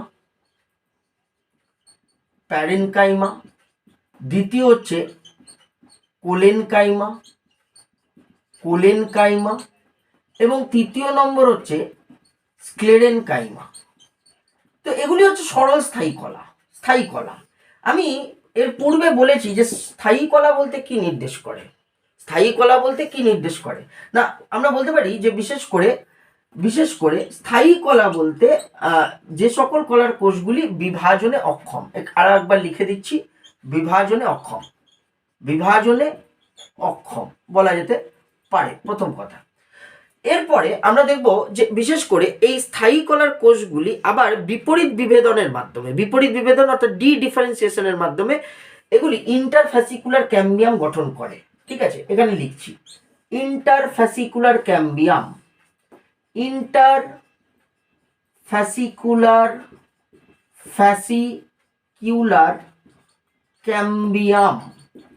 ক্যাম্বিয়াম গঠন করে। এই ইন্টারফ্যাসিকুলার ক্যাম্বিয়াম এরা আবার বিভাজনে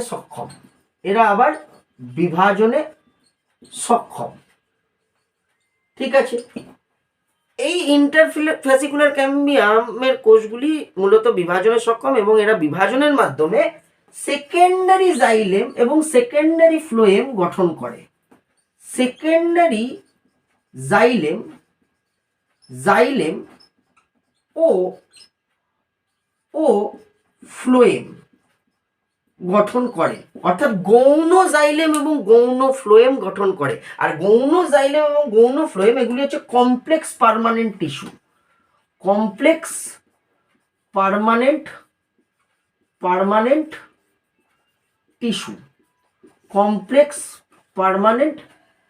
মাথায় রাখবে।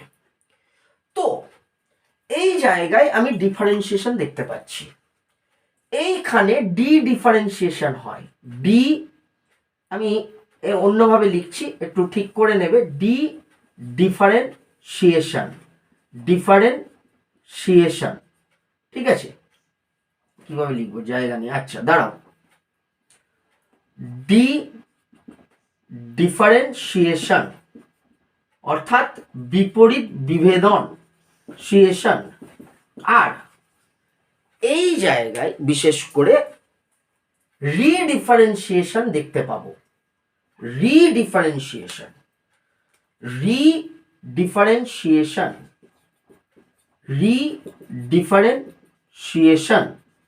ঠিক আছে। একটু এইখানে বলবো, একটু বুঝে নেবে যে দেখো, ভাজক কলার কোষ যখন পরিণত হয়, এক কথায় যখন বিভাজনের ক্ষমতা হারায়, বিভাজনের ক্ষমতা হারিয়ে আমি বলতে পারি বিভাজনের ক্ষমতা হ্রাস পেলে সেগুলি বিভেদিত হয় এবং স্থায়ী কলায়, প্রথমে দেখতে পাচ্ছি সরল স্থায়ী কলায় পরিণত হয়। বুঝতে পেরেছি? তাহলে ভাজক কলার কোষ বিভাজনের ক্ষমতা হ্রাস পেলে বিভেদনের মাধ্যমে সরল স্থায়ী কলা, আর স্থায়ী কলা বলতে তারা বিভাজনে অক্ষম। এবার বলছে আমরা এটা বিশেষ করে প্ল্যান্ট টিস্যু এবং টিস্যু সিস্টেম, মানে উদ্ভিদ কলায় ও কলাতন্ত্র আলোচনা করলে আরো ভালো ব্যাপারটা বোঝা যায়। আপাতত এই বিষয়টা বুঝে লাভ নেই, মানে এই বিষয়টা বলতে এই যে ইন্টারফ্যাসিকুলার ক্যাম্বিয়াম কি, এই গৌণ জাইলেম বা ফ্লোয়েম কি করে ইন্টারফ্যাসিকুলার ক্যাম্বিয়াম থেকে গঠিত হচ্ছে, এটা বুঝে আপাতত লাভ নেই। আপাতত আমরা যেটা বোঝার চেষ্টা করবো সেটা হচ্ছে ডিফারেন্সিয়েশন কি, রিডিফারেন্সিয়েশন। আর এই বিষয়টা মানে ইন্টারফ্যাসিকুলার ক্যাম্বিয়াম সেকেন্ডারি জাইলেম ফ্লোয়েম গঠন করে, এই যে বিষয়টা, এটা প্ল্যান্ট টিস্যু এবং টিস্যু সিস্টেমে ভালো বোঝা যায়। তো সেখানেই আমরা আলোচনা করে নেব। আপাতত ডিফারেন্সিয়েশন, ডিফারেন্সিয়েশন এবং রিডিফারেন্সিয়েশনটা দেখি। তো ডিফারেন্সিয়েশন বুঝতেই পাচ্ছি যে স্থায়ী কলায় পরিণত হচ্ছে। বলছে স্থায়ী কলার কোষগুলি বিভাজনে অক্ষম, কিন্তু এরা যখন পুনরায় বিভাজনের ক্ষমতা অর্জন করে, বিশেষ ক্ষেত্রে আমরা দেখব যে আবার এরা বিভাজনের ক্ষমতা অর্জন করে এবং পুনরায় বিভাজনের ক্ষমতা অর্জন করে এরা কি গঠন করছে, এরা ইন্টারফ্যাসিকুলার ক্যাম্বিয়াম গঠন করছে। তাহলে ডি ডিফারেন্সিয়েশন বলতে কি দাঁড়াচ্ছে, পুনরায় বিভাজনের ক্ষমতা অর্জন করা। পুনরায় আমি বলতে পারি যে বিভাজনের ক্ষমতা অর্জন করাকে ডি ডিফারেন্সিয়েশন, বিপরীত বিভেদন বলা হচ্ছে। বলা যেতে পারে যে নতুন করে আবার যখন বিভাজনের ক্ষমতা অর্জন করে, এটাকেই বোঝাচ্ছে ডি ডিফারেন্সিয়েশন। তাহলে এরা বিভাজনের ক্ষমতা নেই, কিন্তু যখন বিভাজনের ক্ষমতা বিশেষ পরিস্থিতিতে অর্জন করে, কখন করে সেটা পরে বুঝবো, কিন্তু যখন এর বিভাজনের ক্ষমতা নতুন করে যখন অর্জন করছে তখন তাকে বলছি ডি ডিফারেন্সিয়েশন। এবং নতুন করে অর্জন করার পর কি গঠন করছে? ইন্টারফ্যাসিকুলার ক্যাম্বিয়াম গঠন করছে, ইন্টারফ্যাসিকুলার ক্যাম্বিয়াম, যেগুলি মূলত বিভাজনে সক্ষম। আর এই ইন্টারফ্যাসিকুলার ক্যাম্বিয়ামগুলি বিভাজনের মাধ্যমে কি গঠন করছে? কি গঠন করছে বিভাজনের মাধ্যমে? এই যে বিভাজনে সক্ষম, বিভাজনের মাধ্যমে এরা কি গঠন করছে? এরা গঠন করছে সেকেন্ডারি জাইলেম এবং সেকেন্ডারি ফ্লোয়েম, অর্থাৎ গৌণ গৌণ জাইলেম এবং গৌণ ফ্লোয়েম। এই বিষয়টা ভালো করে বুঝবো প্ল্যান্ট টিস্যু এবং টিস্যু সিস্টেমে। তো এখানে কি বুঝতে পারছি? দেখো, বিভেদন বলতে সরল ভাষায় যেটা আমি বলি সকলকে, সেটা হচ্ছে কোনো পরিণত লাভ করা, বা এক কথায় দেখো, যখন নতুন কোনো মানে কোষ সৃষ্টি হয় বিভাজনের মাধ্যমে, তো স্বাভাবিকভাবে তার কাজ বা কাজের নির্দিষ্টতা থাকে না। সদ্য সৃষ্ট কোষের বিভাজনের ফলে সদ্য সৃষ্ট কোষের কাজের নির্দিষ্টতা দেখা যায় না। কিন্তু কিন্তু মাথায় রাখবে যে যখন তারা পরিণত হয় তখন স্বাভাবিকভাবে তাদের কাজের নির্দিষ্টতা থাকে, অর্থাৎ কোন কোষ কি গঠন করবে সেটা প্রাণী দেহেও আমরা দেখতে পাই, সেটা উদ্ভিদ দেহেও আমরা দেখতে পাই। তো যখন কাজের নির্দিষ্টতা অর্জন করে তখন বলতে পারো বিভাজনের ক্ষমতা হ্রাস করে যখন কাজের নির্দিষ্টতা দেখা যায়, কি কাজ করবে সেটা নির্দিষ্ট হয়, তখন সেটাকে আমরা বলছি বিভেদন। তো এখানে আমরা দেখছি যে বিভাজনের ক্ষমতা হ্রাস পেলে স্বাভাবিকভাবে দেখা যাচ্ছে প্যারেনকাইমা, কোলেনকাইমা এবং স্ক্লেরেনকাইমা জাতীয় সরল স্থায়ী কলা গঠন করছে, বিভাজনের ক্ষমতা নেই। কিন্তু আবার যখন এরা পুনরায় বিভাজনের ক্ষমতা অর্জন করে তখন তাকে বলছি বিপরীত বিভেদন। তাহলে বিপরীত বিভেদন কি?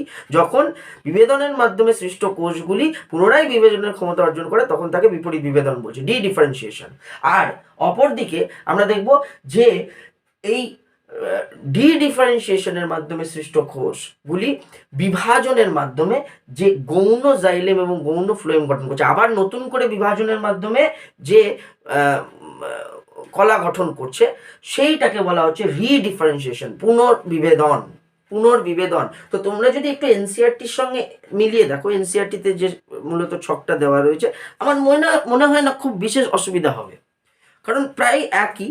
আমি মনে করি যে এই ছকটার সাহায্যে এই ডিফারেন্সিয়েশন, ডি ডিফারেন্সিয়েশন এবং রিডিফারেন্সিয়েশন বেশি ভালো বোঝা যায়। আচ্ছা, তো আজকের মতো এইটুকুই থাকবে। আমরা পরের দিন অবশ্যই এরপর প্ল্যান গ্রোথ রেগুলেটরগুলো নিয়ে আলোচনা করব। দেখো, প্ল্যান গ্রোথ রেগুলেটরগুলো নিয়ে বিশেষ হয়তো বোঝানোর কিছু নেই, কারণ অক্সিন তার কাজ কি, সাইটোকাইনিন তার কাজ কি, জিব্বারেলিন তার কাজ কি, এগুলো একবার বলে দিলেই হয়ে যায়, কারণ এগুলো মুখস্থের জায়গা। আর এগুলোকে একটু ঠোঁটস্থ রাখতে হয়, অর্থাৎ মুখস্থ করে ভালো করে মনে রাখতে হয়, কারণ কাজগুলোই হচ্ছে আমাদের কাছে প্রশ্ন। আর আমার মনে হয় না বিশেষ অসুবিধা হবে, কারণ একবার এগুলো আমাদের মোটামুটি পড়া আছে সকলের। এই অক্সিন সম্পর্কে, জিব্বারেলিন সম্পর্কে, সাইটোকাইনিন সম্পর্কে মোটামুটি আমাদের পড়া আছে। ফলে আলাদা করে শুধু এনসিআরটিতে কি ভাষা ব্যবহার করা হয়েছে সেটাই আমরা চিহ্নিত করে নেওয়ার চেষ্টা করব। তো আজকের মতো এইটুকুই। Good night.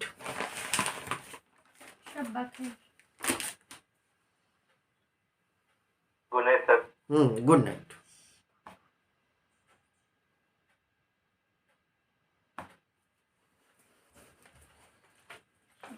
বললেন